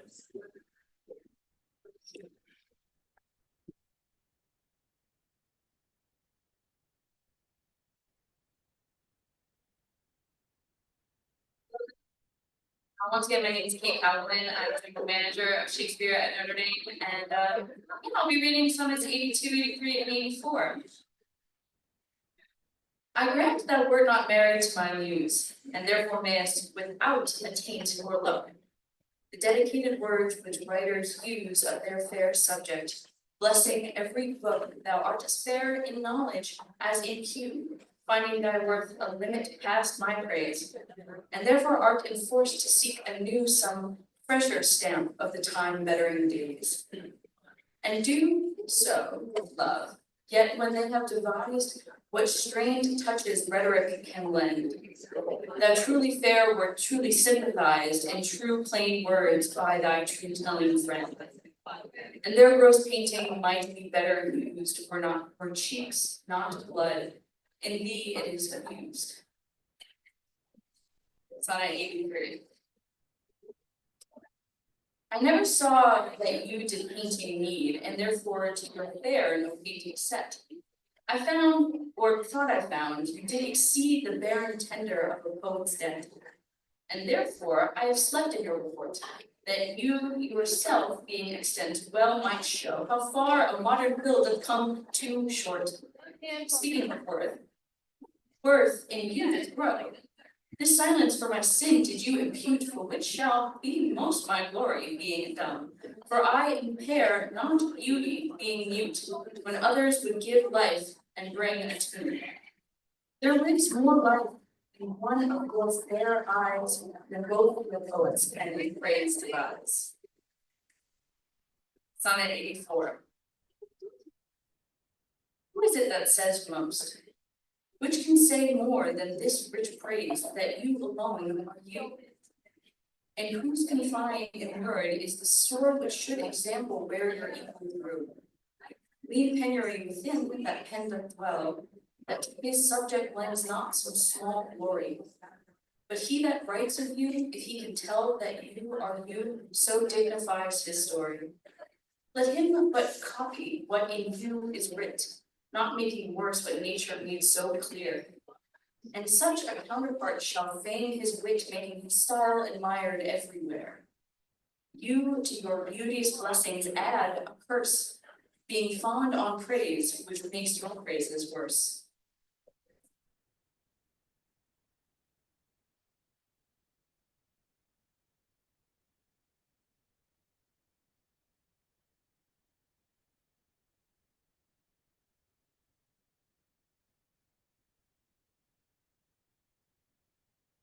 My name is Keith Sarah, of the Unanimate Institute for European Studies. Reading 85, 86, 87. Sonnet 85. My tongue-tied words and manners are still while comments of your praise richly compiled. Preserve their character with golden quill and precious phrase by all the muses filed. I think good thoughts whilst others write good words, and like unlettered clerks and pride to every hymn that able spirit affords in polished form of well-refined pen. Hearing you praise, I say, 'tis so, 'tis true, and to the most praise add something more. But that is in my thought, whose love to you, though words come kindness, holds his rank before. Then others for the breath of words respect, me for my dumb thoughts, speak in effect. Sonnet 86. Was it the proud full sail of his great verse, bound the prize of all too precious you, that did my right thoughts in my brain rehearse, making their tomb the womb wherein they grew? Was it his spirit by spirits taught to write above a mortal pitch that struck me dead? No, neither he nor his ears by night, giving him aid my verse astonish. He nor that affable familiar ghost, with nightly gulls and winged intelligence, as victors of my silence cannot boast. I was not sick for any fear from hence. But when your countenance filled up his line, then lacked I matter that evil eye. Sonnet 87. Farewell. Thou art too dear for my possessing, and like enough thou know'st thy estimate. The charter of thy worth gives thee releasing. My bonds and we are all determined. For how do I hold thee up by thy granting? And for that riches, where is my deserving? The cause of this fair gift in me is wanting, and so my panting back again is swerving. Thyself thou gavest, thy own worth then not knowing, or me to whom thou gavest it, else mistaken. So thy great gift upon this Christian growing comes home again a better judging. Thus have I had thee, as a dream doth flatter, in sleep a king, but waketh no such matter.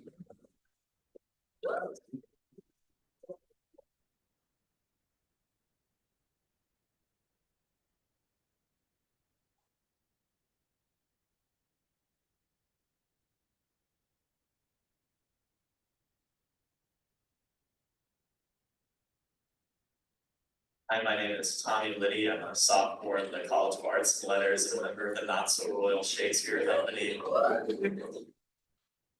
I'm directing a production of Twelfth Night, the film tomorrow, so you will see that in the basement of the Bartlett Arts Center.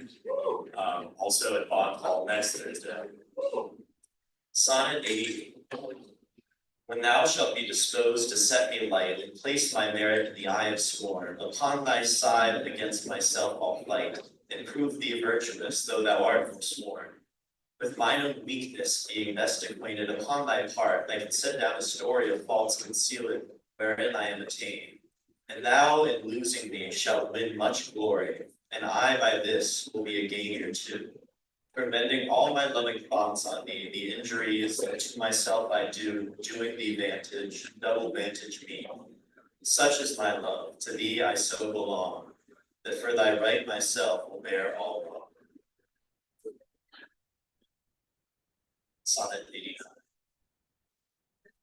Say that thou didst forsake me for some fault, and I will comment upon that offence. Speak of my lameness, and I will straight will halt. Against thy reason speaking no defence, thou canst not love, disgrace me half so ill. To set a form upon desired change, and as I'll myself disgrace, knowing thy will. I will acquaint strangle, and look strange, be absent from thy walks and my tongue. Thy sweet beloved name no more shall dwell, lest I too, much profane, should do it wrong. And haply of our old acquaintance tell. For thee against myself I'll vow debate, for I must ne'er love him, and thou dost hate. Sonnet 90. And heed me when thou wilt, if ever now. Now, while the world is bent my needs to cross, join with the spite of fortune make me bow, and do not drop in for an after loss. Ah, do not, when my heart hath scoped this sorrow, come in the rearward of conquered woe. Give not a windy night a rainy morrow, to linger out a purposed overthrow. If thou wilt leave me, do not leave me last, when other petty griefs have done their spite, but in the onset come, so shall I taste at first the very worst of fortune's might, and other strains of woe which now seem woe, compared with loss of thee, will not seem so.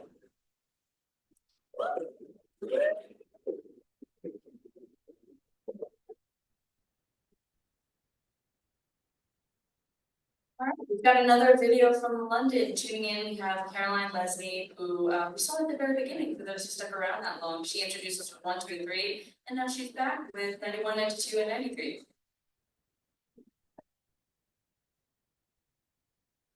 Hi, my name is Caroline Leslie. I'm the Visual Communications Coordinator at London, and I teach a class on Shakespeare as well. And I will be reading sonnets 91, 92, and 93. Sonnet 91. Some glory in their birth, some in their skill, some in their wealth, some in their body's force, some in their garments through newfangled ill, some in their hawks and hounds, some in their horse. And every humor hath his adjunct pleasure, wherein it finds a joy above the rest. But these particulars are not my measure. All these I measure in one general best. Thy love is better than high birth to me, richer than wealth, prouder than garments cost, of more delight than hawks or horses be. And having thee, of all men's pride I boast, wretched in this alone, that thou mayst take all this away, and we most wretched me. Sonnet 92. But do thy worst to steal my love away. For a term of life thou art assured mine, and life no longer than thy love will stay, for it depends upon that love of thine. Then need I not to fear the worst wrongs, when in the least of them my life hath end. I see a better state to thy wrongs than that which on thy humor doth depend. Thou canst not vex me with inconstant mind, since that my life on thy revolt doth lie. Oh, what a happy title do I find, happy to have thy love, happy to die. But what's so blessed fair that fears no lot? Thou mayst be false, and yet I know it not. Sonnet 93. So shall I live, supposing thou art true, like a deceived husband, so love's face may still seem love to me, though with altered hue. Thy looks with me, thy heart in other place, For there can live no hatred in thine eye. Therefore, in that I cannot know thy change. In many books, false hearts' history is writ in moods and frowns and wrinkles strange. But heaven, in thy holy creation, did decree that in thy face sweet love should ever dwell. Whate'er thy thoughts or thy heart's workings be, thy looks should nothing less but sweetness tell. How like Eve's apple doth thy beauty grow, thy sweet virtue answered, not thy show.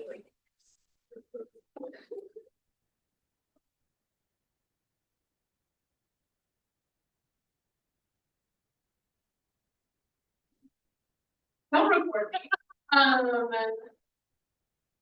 My name is Claire Early. I'm in the program of liberal studies and English. So yeah, woo, it'll be really embarrassing if I mess up and it'll be late.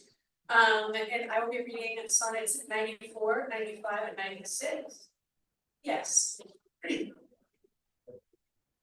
They that have power to hurt and will do none, that do not do the thing they most do show, who, moving others, are themselves a stone, unmoved, cold, and to temptation slow.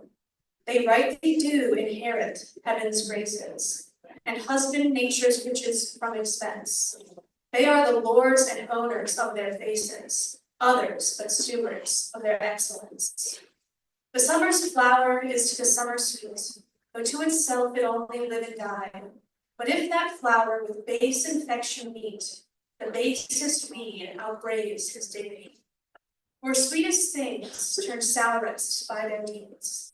Lilies that fester smell far worse than weeds. This is sonnet 95. How sweet and lovely dost thou make the shame, which, like a canker in the fragrant rose, doth spot the beauty of thy budding name. Oh, in what sweets dost thou thy sins enclose, that tongue that tells the story of thy days, making lascivious comments on thy sport, cannot dispraise, but in a kind of praise, naming thy name blessings and ill report.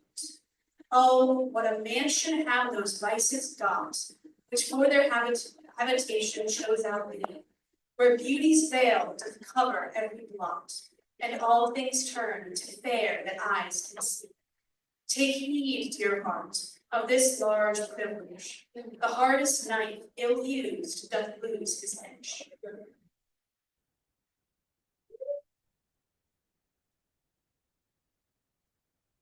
Pause for applause. This is sonnet 96. Some say thy fault is youth, some wantonness. Some say thy grace is youth and gentle sport. Both grace and faults are loved of more and less. Thou makest false graces that to thee resort. As on the finger of a throned queen, the basest jewel will be well esteemed. So are those errors that in thee are seen, to truths translated, and for true things deemed. How many lambs might the stem wolf betray, if like a lamb he could his looks translate? How many gazers mightest thou lead away, if thou wouldst use the strength of all thy state? But do not so. I love thee in such sort, as thou, being mine, mine is thy purport. Thank you.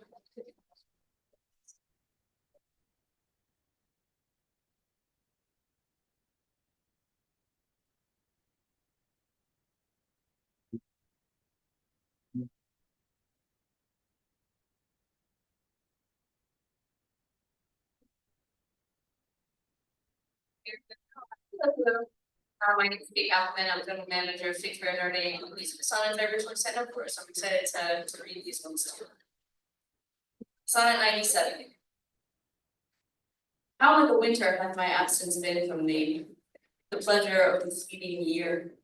What freezings have I felt, what dark days seen, what old December's bareness everywhere. And yet this time removed was summer's time, the teeming autumn big with rich increase, bearing the wanton burden of the crime like widows' wombs after their lord's decease. Yet this abundant issue seemed to me but hope of orphans and unfathered fruit. For summer and its pleasures wait on me, and thou away, very birds are mute. Or if they sing, 'tis with so dull a cheer that leaves them pale, dreading the winter's near. Sonnet 98. No. From you I have been absent in the spring, when proud pied April, dressed in all his trim, hath put a spirit of youth in everything, that every Saturn laughed and leaped with him.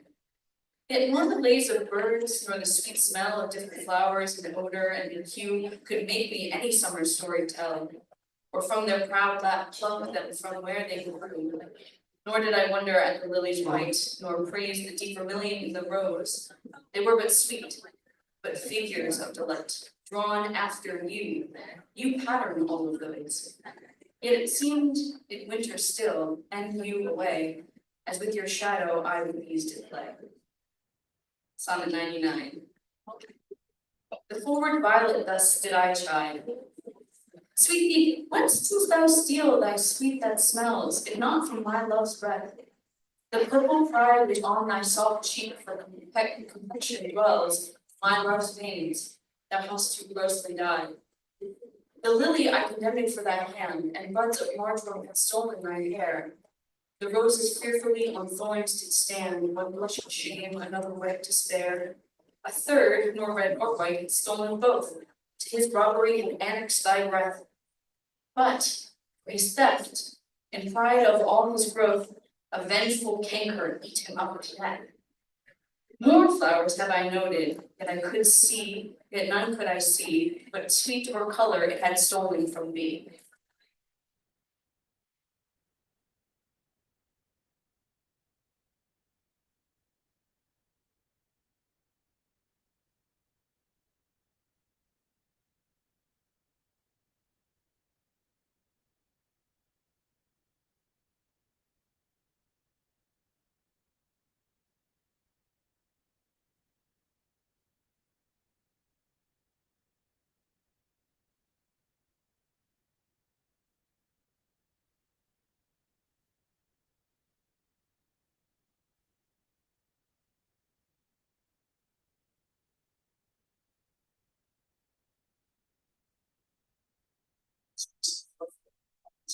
And Shakespeare. Just wanted to give you an update on some of the events that are coming up that you might be aware of. We're going to be doing our Liberty Shakespeare Festival events this summer, beginning with Shakespeare on July 19th. Basically, Shakespeare after hours on July 19th. We're doing Shakespeare on July 25th. And then we'll be doing a main stage professional company production of the year, obviously, which is the 31st. And it's a very long I'll be doing some. We're at step down, it's so long, it's just me, should be all like it spends down that fearing it's worthless, driving thy power to the subjects return forgetfulness, straight written and gentle lovers, the time so idly spent, sing to the ear that doth lie, lays a stream, gives thy hand both skill and ardent. Rise, resting ears, my love's faces ray. If time had any grateful craven there, if any be a center, make time spoiled, despised, give my love fame after the time wastes. It's the balance is sight.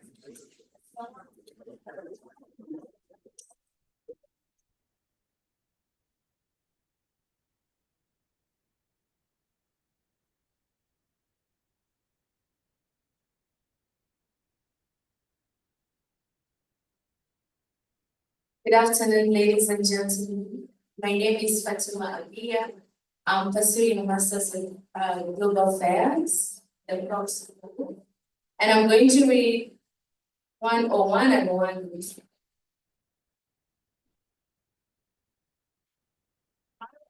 Oh, Tranquilus, what shall be thy amends? For thou neglect of truth in beauty died. Both truth and beauty on my love depends. So doth thou too, and thy ring dignified. Make answer, Muse, while thou not happily say. Truth needs no color, with its color fixed. Beauty no pencil, beauty's truth to lay, but best in best, if never intermixed. Because he needs to praise, while thou be down, excuse not so silent. For lies in thee, to make him much outlive in gilded tone, and to be praised of ages yet to be. Then do thy office, Muse. I teach thee how to make him seem long hence he shows now. Sonnet 102. My love is strengthened, thou more weak in seeming. I love not less, thou less this show appear. That love is merchandise whose price is steaming. The honest town doth publish everywhere. Our love was new, and then but in the spring, when I was wont to breathe in with my days, as Philomel in summer's front door sing, and stop her pipe in growth for riper days. Note that the summer is less pleasant now than when her mouthful rims did hush the night. But what wild music buttons every bough, and seems grown common lost their dear delight.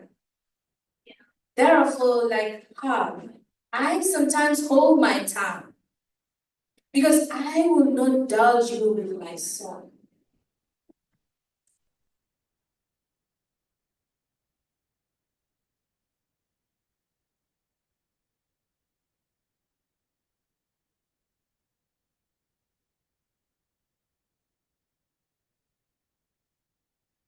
Up, we have another one of our actors from the London stage who appeared in our most recent show, Hamlet. Michael Wagg played Thelonious, that was his main track, and a bunch of other characters. If you're familiar with AMTLS, you know what I mean by a number of other ones. But yeah, Waggy will read sonnet 101, 104, and 105. Sonnet 103. Alack, what poverty my muse brings forward, that having such a scope to show her pride, the argument all there is of more worth than when it hath my added praise beside. Oh, blame me not if I no more can write. Look in your glass, and there appears a face that overgoes my blunt invention quite, dulling my lines, doing me distress. Were it not sinful then, striving to mend, to mar the subjects that before was well? But to no other pass my verses end, but of your graces and your gifts to tell, and more, much more than in my verse can sit. Your own glass shows when you look at it. Sonnet 104. To me, fair friends, you never can be old, for as you were when first your eye I eyed, such seems your beauty still. 3 winters cold have from the forest shook 3 summers' pride. 3 beauteous springs to yellow autumn turned, in process of the seasons have I seen. 3 April perfumes in 3 hot Junes burned, since first I saw you fresh, which yet are green.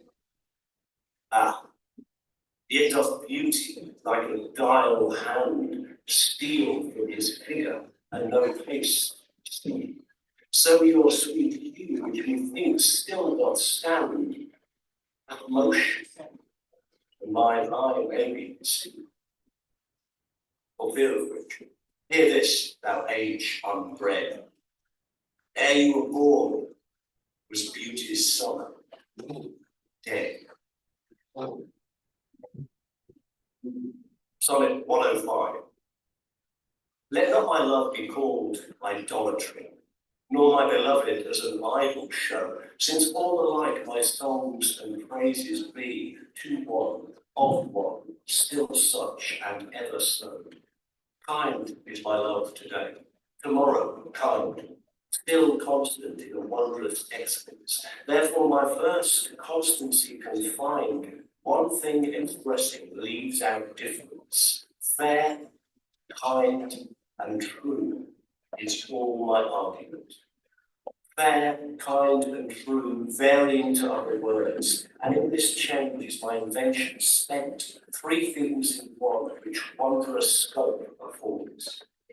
Fair, kind and true have often lived alone, which three till now never kept seat in one.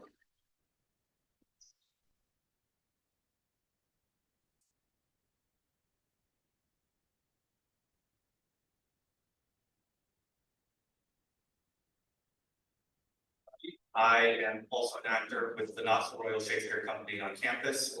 If you missed that earlier, go see 12th Night tomorrow and next Thursday at home. Sonnet 106. When in the chronicle of wasted time, I see descriptions of the fairest wights and beauty making beautiful old rhyme, in praise of ladies dead and lovely knights. Then, in the blazon of sweet beauty's best, of hand, of foot, of lip, of eye, of brow, I see their antique pen would have expressed even such a beauty as you master now. So all their praises are the prophecies of this our time, all you prefiguring. And for they looked but with divining eyes, they had not skill enough or worth to sing. For we, which now behold these present days, had eyes to wonder, but lacked tongues to praise. Sonnet 107. Not mine own fears, nor the prophetic soul of the wide world dreaming on things to come, can yet the least of my true love control, supposed as forfeit to a confined doom. The mortal moon hath her eclipse endured, and the sad augurs mock their own presage. Incertainties now crown themselves assured, and peace proclaims olives of endless age. Now, with the drops of this most balmy time, my love looks fresh, and death to be subscribed. Since, spite of him, all live in this poor rhyme, while he insults or duel and speechless tribes. And thou in this shalt find thy monument, when tyrants pressed in tombs of grass are spent. Sonnet 108. What's in the brain that ink may character, which hath not figured to thee my true spirit? What's new to speak, what new to register, that may express my love, or thy dear merit? Nothing, sweet boy. But yet, like prayers divine, I must each day say, or the very same, counting no old thing old, thou mine, I thine, even as when first I followed thy fair name. So that eternal love in love's fresh haze weighs not the dust and injury of age, nor gives to necessary wrinkles place, but makes antiquity for aye his page, finding the first conceit of love there bred, where time and outward form would show it dead.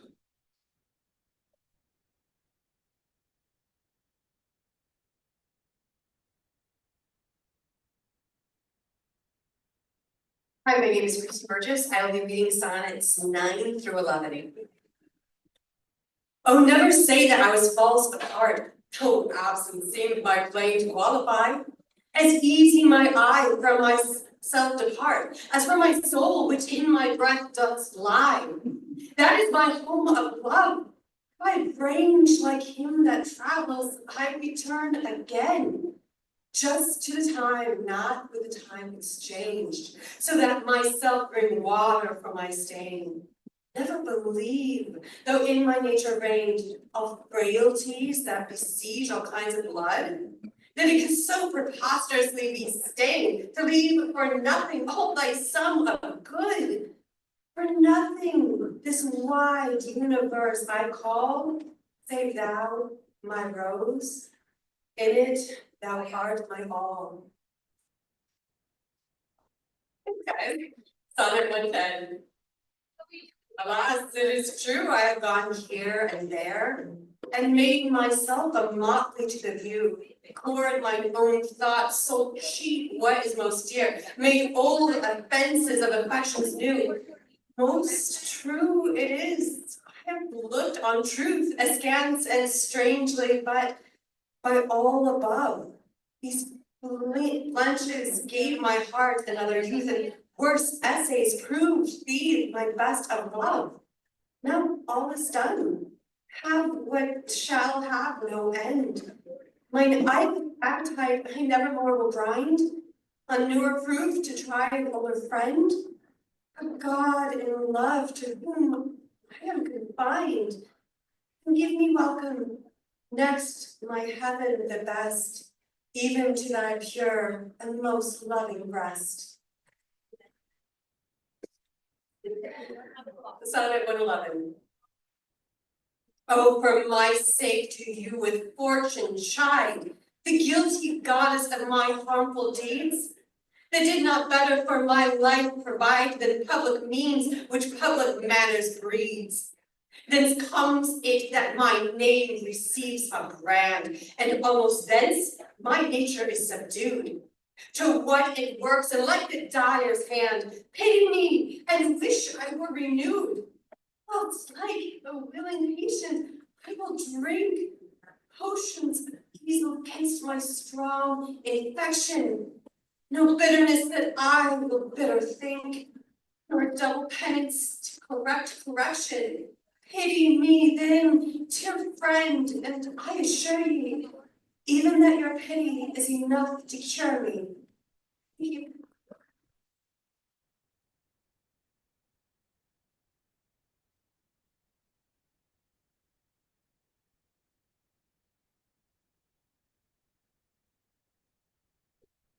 Brittany, and I'm also part of NSR, although I'm not hired at 12 night, you definitely should go see it either tomorrow or next week. Sonnet 111. Oh, 112, my bad. Their love and pity doth the impression fill, which vulgar scandal stamped upon my brow.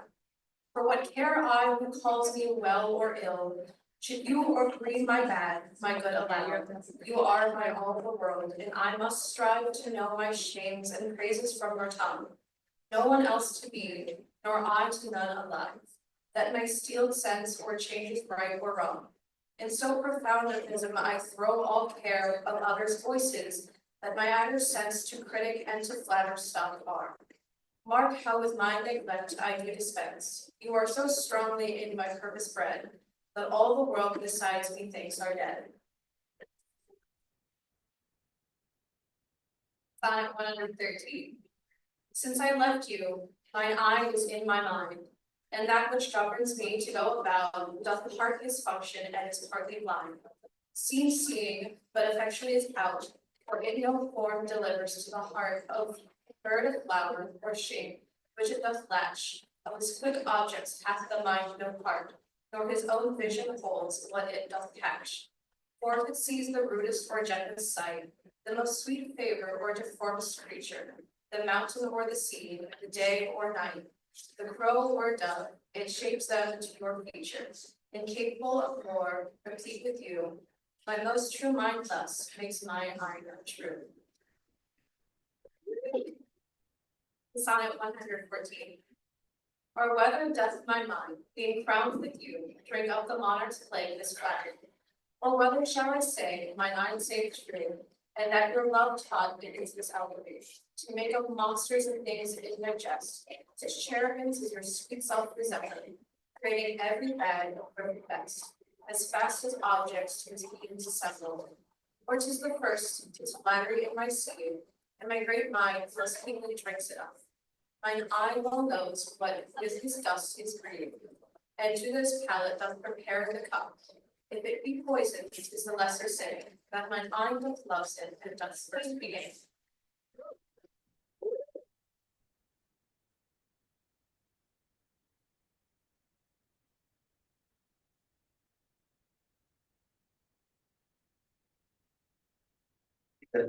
So my name is Seth Brown. I'm a teacher with the Department of Chemistry and Biochemistry.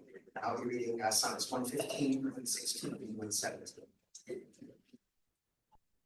Those lines that I before have writ do lie, even those that said I could not love you dearer. Yet then my judgment knew no reason why my most full flame should afterwards burn clearer. But reckoning time, as millioned accidents creep in twixt boughs and change degrees of kings, tan sacred beauty, blunt the sharpest intents, divert strong minds to the course of altering things. Alas, why, fearing their time's tyranny, might I not then say, now I love you best, when I was certain or uncertainty, crowning the present, doubting the rest. Love is a babe, then might I not say so, to give full growth, but that was still enough to Sonnet 116. Let me not, the marriage of true minds, admit your evidence.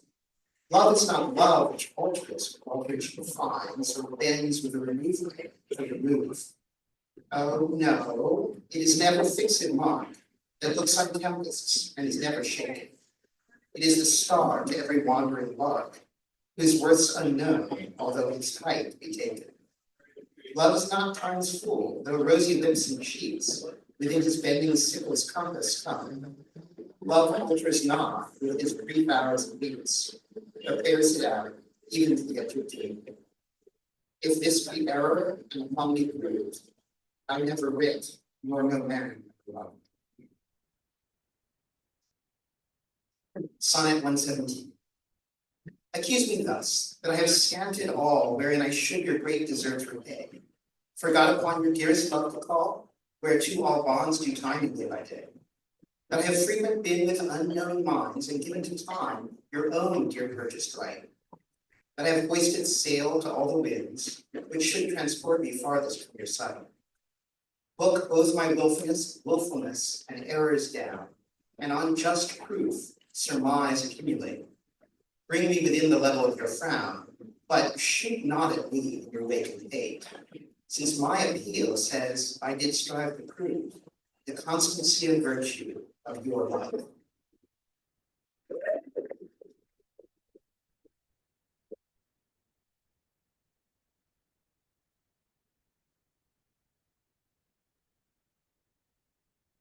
And we're gonna take another short break and then we'll be back with sonnets 118, 119, and 120. We only got 30 more to go. The time has flown.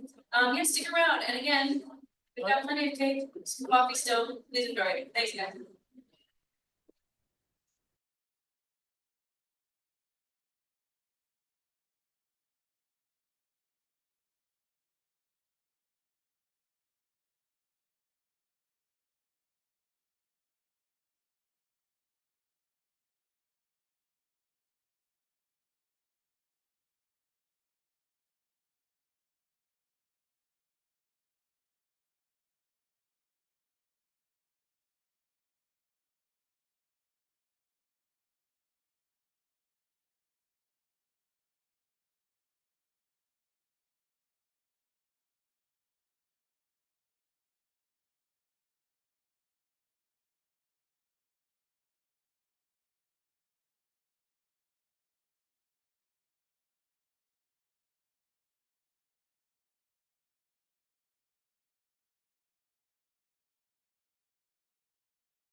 Hello, I'm Peter Ferguson, and we'll now be serving sonnets 118, 119, 120. Like as to make our appetites more keen, with eager compounds we our palate urge. As to prevent our maladies unseen, we sicken to shun sickness when we purge. Even so, aims cup of your ne'er flowing sweetness, to bitter sauces did I frame my feeding, and sick of welfare found a kind of neatness to be diseased ere that there was true meaning. Thus policy and love to anticipate the ills that were not, grew to faults assured, and brought to medicine a healthful state, which, rank of goodness, would by ill be cured. But thence I learned and find the lesson true, drugs poisoned him that fell so sick of you.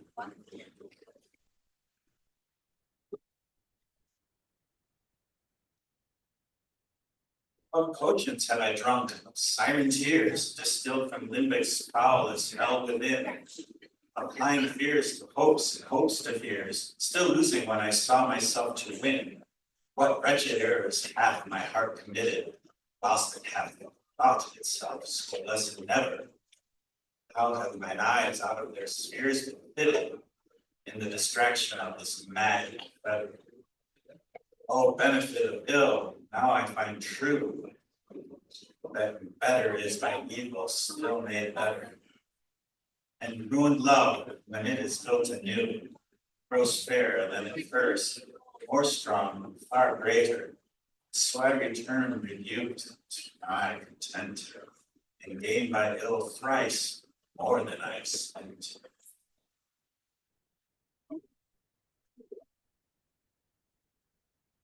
There you were once, unkindly frenzy now, and for that sorrow which I then did feel, needs must I under my transgression bow, unless my nerves were brass or hammered steel. For if you were by my unkindness shaken, as I by yours, you've passed the hell of time, and I, a tyrant, have no leisure taken, to weigh how I once suffered in your crime. To that our night of woe might have remembered my deepest sense, how hard true sorrow hits, and soon to you as you to me, then tender, the humble salve which wounded was fits. But that your trespass now becomes a fee, my ransom's yours, and yours must ransom me.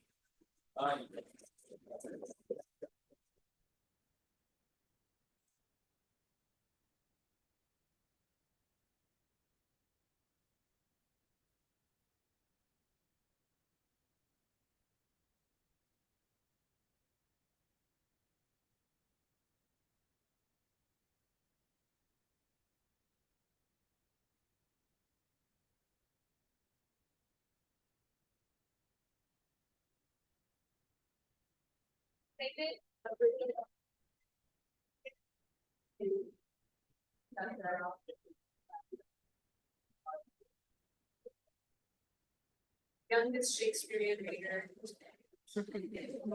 Sonnet 121. Tis better to be vile than vile esteemed, when not to be resumed reproach of me, and the just pleasure lost which is so deemed, not by our feeling, but by others seen. For why should others' false adulterate eyes give salutation to my sportive blood? Or on my frailties, why are frailer spies, which in their wheels count bad what I think good?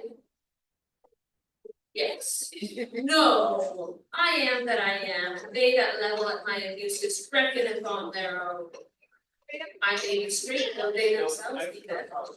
By their great thoughts my deeds must not be shown, unless this general evil remain. All men are bad, in their badness reign. Sonnet 122. Thy gift to thy tables within my brain, full character with lasting memory, which shall above that idle rate remain, beyond all dates, even to eternity. Or at least so long as brain and heart have faculty by nature to subsist, till each to raise it oblivion yield his part of thee, thy record never can be missed. That for retention would not so much hold, nor need I tell this thy dear love to scorn. Therefore, to give them from me was I bold, to trust those tables that receive me, to keep an adjunct to remember thee, words to import forgiveness. Sonnet 123. No, time, thou shalt not boast that I do change. Thy pyramids built up with never might to me are nothing novel, nothing strange. They are but dressings of a former sight. Our dates are brief, and therefore we admire what thou dost foist upon us that is old, and rather make them form to our desire than think that we before have heard them told. Thy registers and thee I both defy, not wondering at the present nor the past, for thy records, what we see doth lie, made more or less by thy continual haste. This I do vow, and this shall ever be. I will be true, despite thy sight. And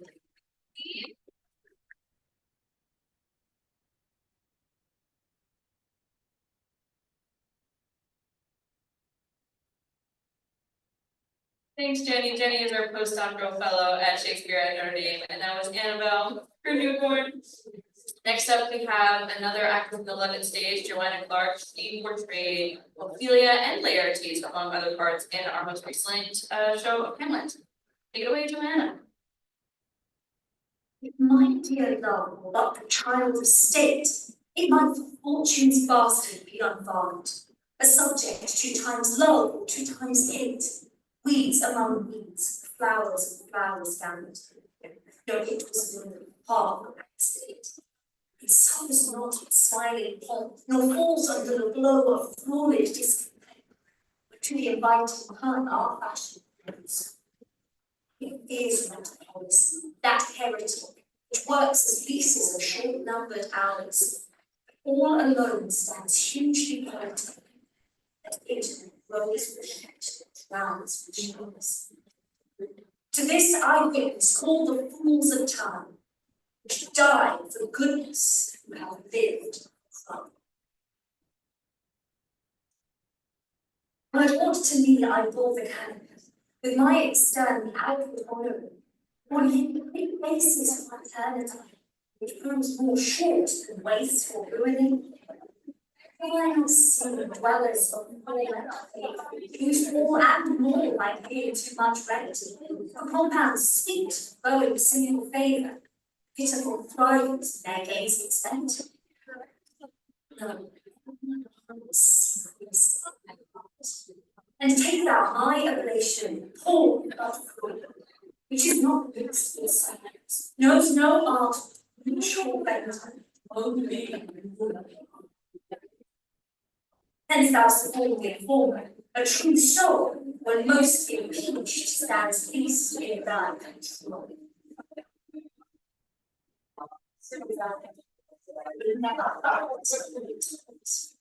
Is single out as thy waving robe, shows thy lover's willingness, thy sweet nature, sovereign mistress over one, as thou goest on still choose that has skill, time, disgrace, and luxury words in yet fear her without meaning of her pleasure. She may detain, but not still keep her treasure. That audit and delay and answered must be met. Her quietus as she render reading.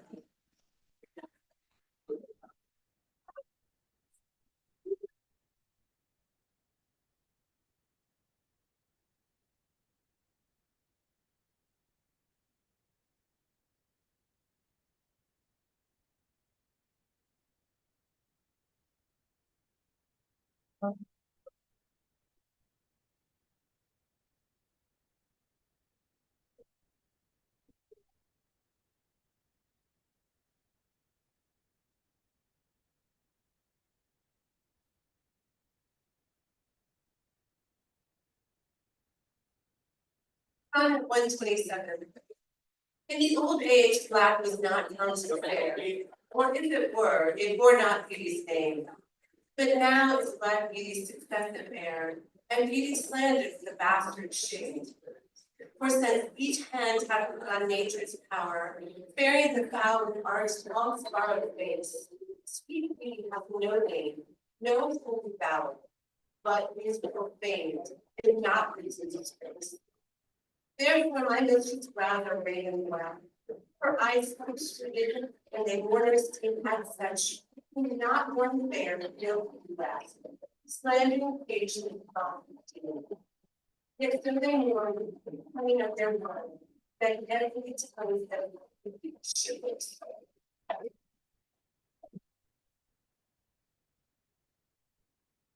Sonnet 128. How oft when thou, my music playing on a blessed wind, motion sounds, in thy sweet fingers, when thou gently swayest the wiry comfort that my ear confounds. I envy those jacks that nimble reach kiss the tender inward of thy hand, whilst my poor lips, which should thou harvest reap, at the wood's fullness by thee blushing stands. To be so tickled, they would change their state and situation with those dancing ships, or hear thy fingers walk with gentle gaze, making dead wood more blessed than living lips. Since saucy jacks so happy, give them thy fingers, me thy lips.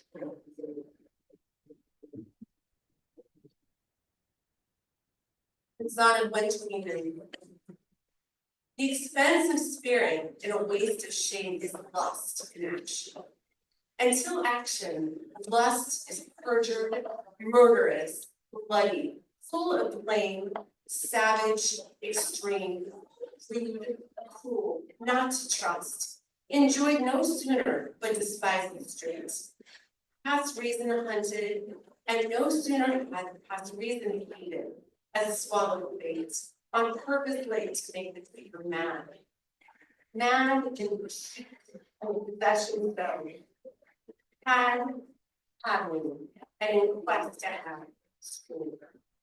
A bliss and fruit of very low.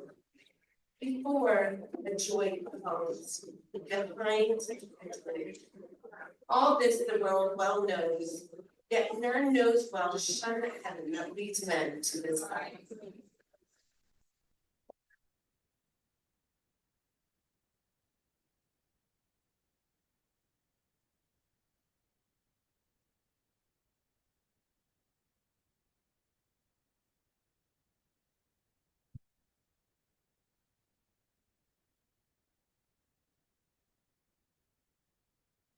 Hi, my name is Ava Kelly. I'm a freshman here, and I am in the Royal Shakespeare Company. I will be performing sonnets 130 to 132. My mistress's eyes are nothing like the sun. All is far more red than her lips red. If snow be white, why then her breasts are yellow, and hairs and wires, black wires grow on her hands. I have seen roses damasked, white and red, but no such roses see I in her cheeks. And in some perfumes is there more delight than in the breath that from my mistress speaks. I love tears, yet well I know that music hath a far more pleasing sound. I grant I never saw a goddess fall. My mistress, when she walks, treads on the ground. And yet by heaven, I think my love is rare as any sheep alive with false compare. 131. Thou art as tyrannous, so as thou art, as though whose beauties proudly make them cool. For well thou knowst, my dear doting heart, thou art the fairest and most precious jewel. Yet in good faith some say that thee behold, thy face hath not the power to make love grow. To say they err, I dare say, be so bold, although I swear it to myself alone. And to be sure that is not false, I swear, 1,000 groans, but thinking on thy face, one on another's neck do witness bear, thy black is fairest in thy judgment's place. And nothing art thou black save in thy deeds, and thence this slander, as I think, proceeds. Sonnet 132. Thine eyes I love, and they as pitying me, knowing thy heart torments me with the state, have put on black and loving mourner's pain, looking with pretty ruth upon my pain. And truly not the morning sign of heaven better becomes the great cheeks of the east, nor that full star that ushers in the even doth hath that glory to the sober west, as those two morning eyes become thy face. O let it then as well beseem thy heart to mourn for me, since the morning doth be grace, and suit thy pity like in every heart. Then will I swear beauty herself is black, and all they foul in that thy complexion lack.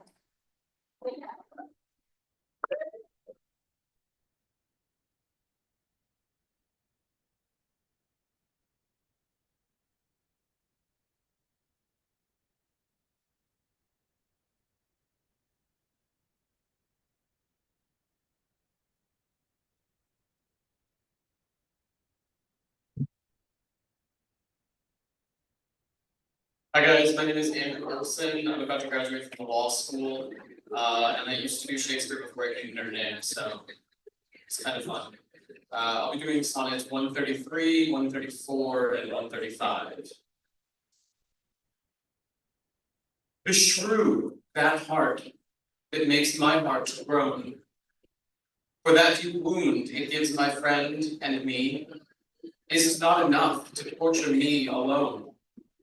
But slave to slavery my sweetest friend must be.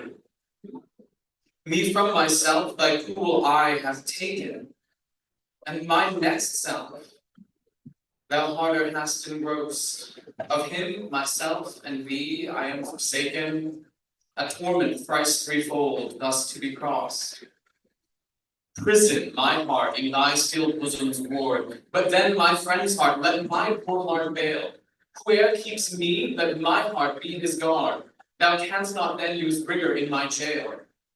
And yet thou wilt, for I, being pent in thee, perforce am thine, and all that is in me.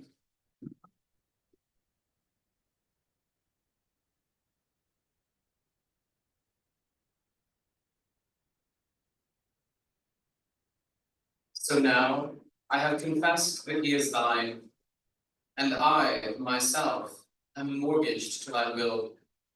Myself I'll forfeit, so that other mind thou wilt restore to be my comfort still.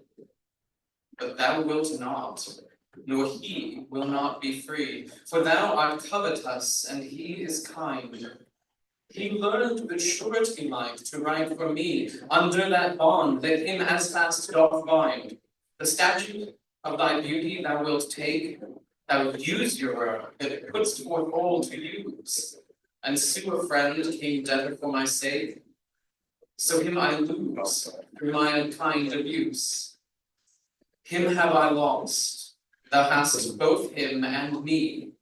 He pays the whole, and yet am I not free.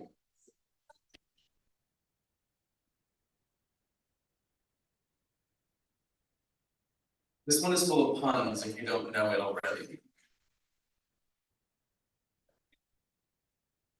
Whoever hath your wish, thou hast thy will, and will to boot, and will in overplus. More than enough am I that vex thee still, to thy sweet will making addition thus. Wilt thou, whose will is large and spacious, not once vouchsafe to hide my will in thine? Shall will in others seem right gracious, and in my will no fair acceptance shine? The sea, all water, yet receives rain still, and in abundance added to his store. So thou, being rich in will, add to thy will one will of mine, to make thy large will more. Let no unkind, no fair beseechers kill. Think all but one, and me in that one will.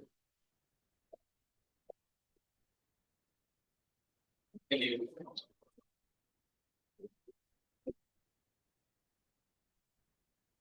Right now, we're going back to London and back to our executive artistic director, Scott Jackson. We will be recording these earlier this week. They're celebrating 50 years of AFTLS abroad at the London stage.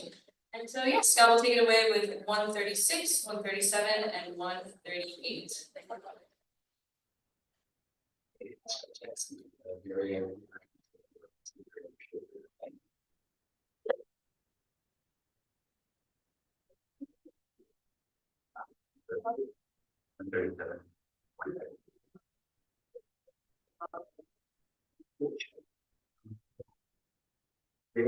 Find soul, that I was thy will, thy soul there, is admitted there.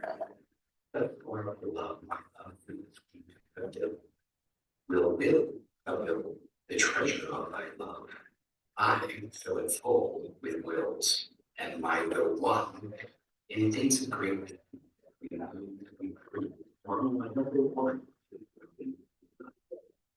then, untold, though in my store of account, I want nothing hold me, or plans to be whole, that nothing me is maybe for my gain I love, of that still.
Right.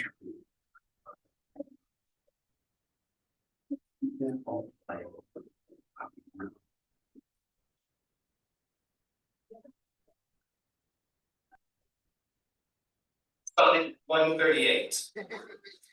When my love swears that she's made of truth, I did believe her, though I know she lies. That she might make me some untutored youth, unlearned in the world's false subtleties. Thus, vainly thinking that she thinks me young, although she knows my days are past the last. Simply I credit her false speaking tongue. On both sides thus is simple truth suppressed. Therefore, I lie with her, and she with me, and in our faults, by lies, we flattered thee.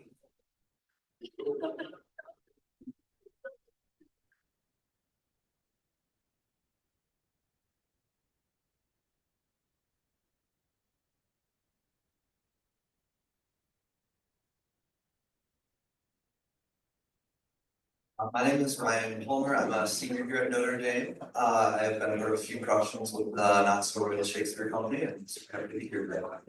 I'll be doing sonnets 139 through 141. Oh, call not me to justify the wrong that thy unkindness lays upon my heart. Wound me not with thine eye, but with thy tongue. Use power with power, explain not my heart. Tell me thou lovest elsewhere, but in my sight, dear heart, forbear to glance thine eye aside. What needst thou move of coming when thy might is more than my or best defense can allow? Let me excuse thee, Ah, my love well knows how pretty looks have been mine enemies. And therefore from my face she turns my foes, that they elsewhere might dart their injuries. Yet do not so, but since I am near slain, kill me outright with looks, and rid my pain. Sonnet 140. Be wise as thou art cruel. Do not press my tongue-tied patience with too much disdain. Lest sorrow lend me words, and words express the manner of my pity wanting pain. If I might teach thee wit, better it were, thou not to love, yet love to tell me so. As testy sick men when their deaths be near, no news but health from their physicians know. For if I should despair, I should grow mad, and in my madness might speak ill of me. Now this ill-resting world has grown so bad, mad slanderers by mad ears bleed the plea. That I may not be so, nor thou alive, bear thine eyes straight, though thy proud heart go wide. Sonnet 141. In faith, I do not love thee with mine eyes, for they in thee 1,000 errors note. But 'tis my heart that loves what they despise, who in despite of you is pleased to dote. Nor are mine ears with thy tongues too delighted, nor tender feeling to base touches prone, nor taste nor smell desire to be invited to any sensual feast with thee alone. But my 5 wits nor my 5 senses can dissuade one foolish heart from serving thee, who leaves unswayed the likeness of a man, thy proud heart's slave and vassal wretch to be. Only my plague thus far I count my gain, that she that makes me sin awards me pain.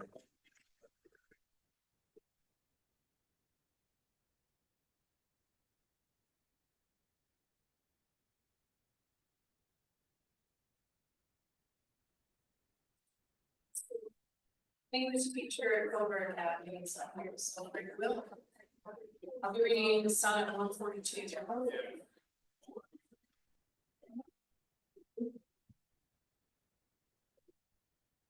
Love is my sin, and my dear virtue, hate. Hate of my sin, grounded on sinful loving. Hold it with mine compare, thou thine own state, and thou shalt find it where it's not approving. Or if it do, not from those lips of mine that have profaned their scarlet ornaments and sealed false bonds of love, as oft as mine, robbed others' beds, revenues of their rents. Be it lawful. I love thee as thou lovest those whom thine eyes rule, as mine importune thee. Root pity in thine heart, that, when it grows, thy pity may serve to pity thee. If thou didst see to have what thou dost hide, by self-example makes thou be denied. Sonnet 143. Lo, as a careful housewife runs to catch one of her feathered creatures broke away, sets down her babe and makes all swift dispatch in pursuit of the thing she would have stayed. Whilst her neglected child holds her in chase, cries to catch her, whose busy care is bent to follow that which flies before her face, not prizing her poor infant's discontent. So runs thou after that which flies from thee, whilst I, thy babe, chase thee afar behind. But if thou catch thy foe, turn back to me and play the mother's part. Kiss me, be kind. So will I pray that thou mayst have thy will if thou turn back and mount up my loud crying still. Sonnet 144. 2 loves I have, of comfort and despair, which, like 2 spirits, do suggest me still. The better angel is a man right fair, the worse spirit, a woman colored ill. To win me soon to hell, my female evil tempted my better angel from my side, and would corrupt my saint to be a devil. wooing his purity with her foul pride.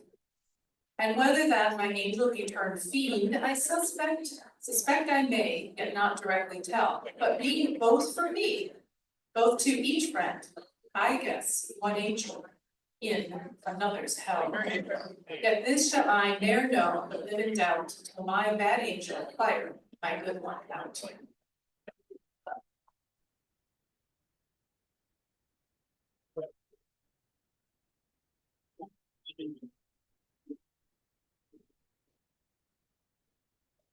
Next, we have our final video readings from Esmond Cole. He is the fifth of 5 actors from the London stage. He played Hamlet in our most recent Hamlet. So let's give it up for Esmond.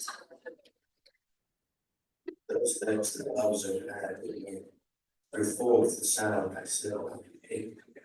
To me that man was always there. But when she saw my living stood, straight to my heart in mercy. Chiding that time that ever sweet was used to give a gentle boon, and taught it thus a new to greet and hint.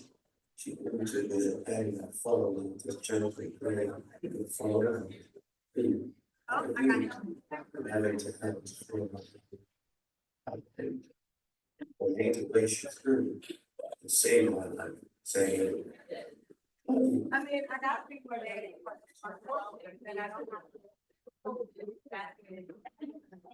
also, the center of my sinful life, pressed with these rebel powers that be arrayed. Why does that pain against settle down? Painting our outward rules so costly pain. Why so much cost? How you so short at least? Does thou upon thy faded mansion spend? Shall worms inheritors of this excess do tell me charge? Is this thy body's end?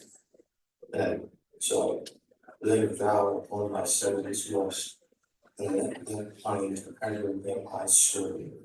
I turn to the one that saying powers of dross, within be fed, without be rich and good. So shalt thou feed with death, that eats of it. And death, once dead, there's no more dying there.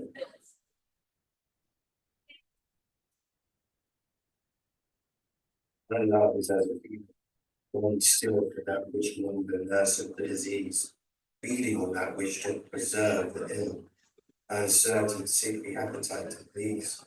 By reason, the physician to my life, angry that his prescriptions are not kept, hath left me, and thou desperate now, whom desire is dead, which physic did accept. Past cure I am, now reason is past care, and frantic mad within all unrest, my thoughts and my discourse as madmen's are, at random from the truth vainly expressed. But I have sworn thee fair, the thought thee bright, who art as black as hell, as dark as night.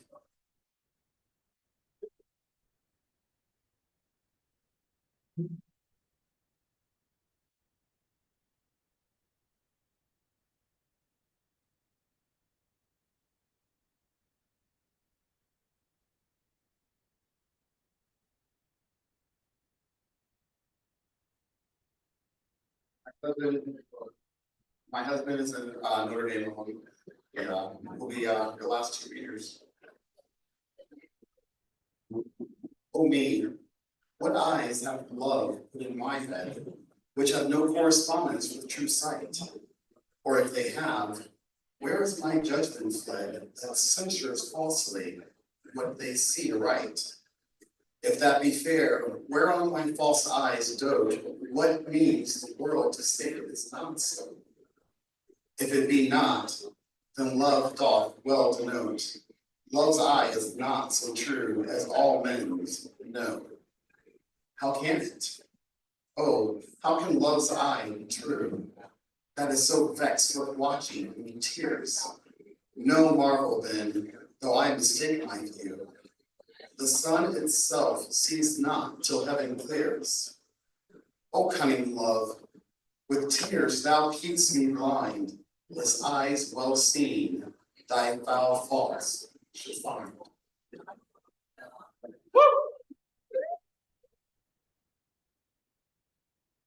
Slide 39. Canst thou, O cruel, say I love thee not, when I against myself with thee partake?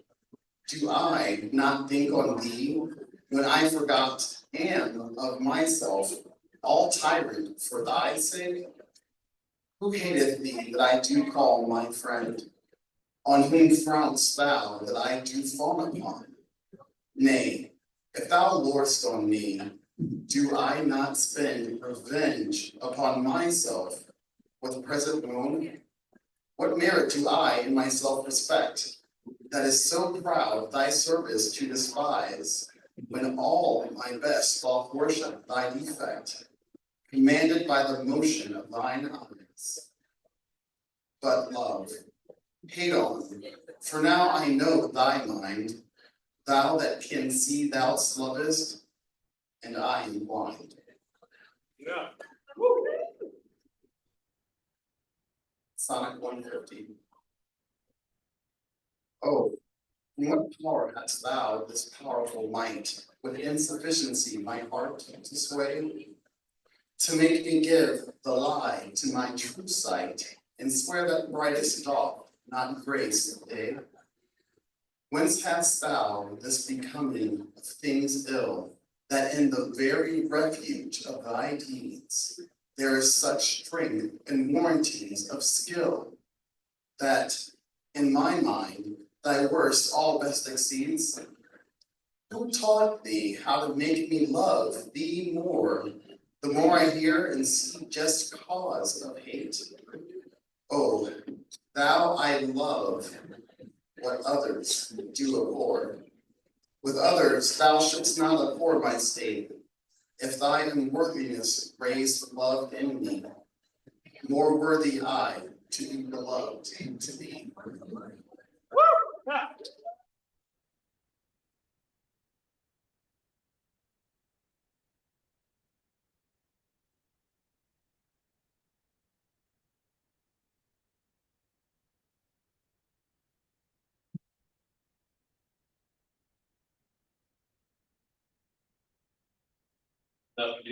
My name is Michael Nonnoble, and I'm a Notre Dame alum, class of 1997, Romance Languages. And this is my 30th year teaching the language. I'm extending my student. It's great to not good job for having this. Sonnet 151. Love is too young to know what conscience is. Yet who knows not conscience is born of love. Then, gentle cheater, urge not my lips, less guilty of my faults I speak self. For thou betray me. I do betray my nobler parts to my gross body's treason. My soul doth tell my body that he may triumph in love. Flesh strays no farther reason, but rising at thy name doth point out thee as his triumphant prize. Proud of his pride, he is contented, thy poor drudge, to be, to stand in thy affairs, fall by thy side. No want of conscience holdeth that I call her love, for whose dear love I arise and fall. In loving thee, thou know'st I am forsworn, but thou art twice forsworn, to me love swear. In act, thy bed thou broke, and new faith torn, in vowing new hate after new love buried. But why, with 2 oaths breached, I accuse thee, when I break 20? I am perjured most, for all my vows are oaths, but to misuse thee, and all my honest faith in thee is lost. For I have sworn deep oaths of thy deep kindness, oaths of thy love, thy truth, thy constancy, and to enlighten thee, give eyes to blindness, or made them swear against the thing they see. For I have sworn thee fair, or perjured I, to swear against the truth so foul a lie.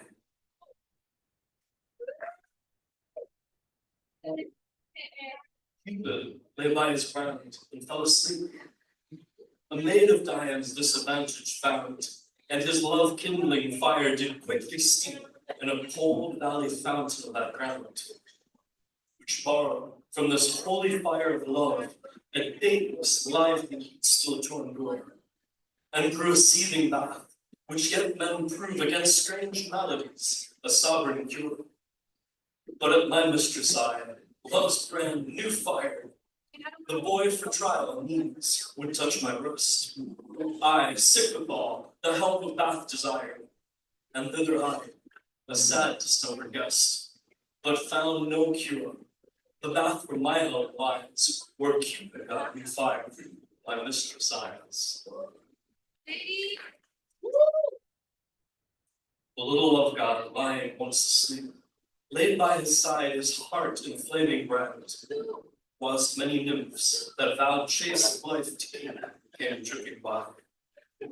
But in her maiden hand, the fairest poetry took up that fire which many legions of true arts warmed. And so the general of hot desire was sleeping by a virgin hand disowned. This brand she quenched in a cool well by, which from love's fire took heat perpetual, growing a bath and healthful remedy for many diseases. But I, my mistress thrall, came there for cure, and this by that I prove. Love's fire heats water, water cools not love. Thank you.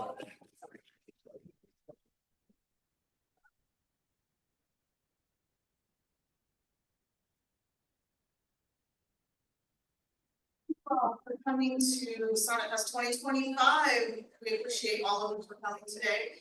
Feel free to please still eat the cake and have lemonade and coffee. Also, please, we'd love to see you this summer at our events. July 19, we will have Shakespeare at the Lake Concert Hall at our local Performing Arts Center. We also will have Shakespeare After Hours on July 25, and then we have a resume premiere this summer, and that begins August 19 and runs through August 31. So thank you all for coming. We appreciate you.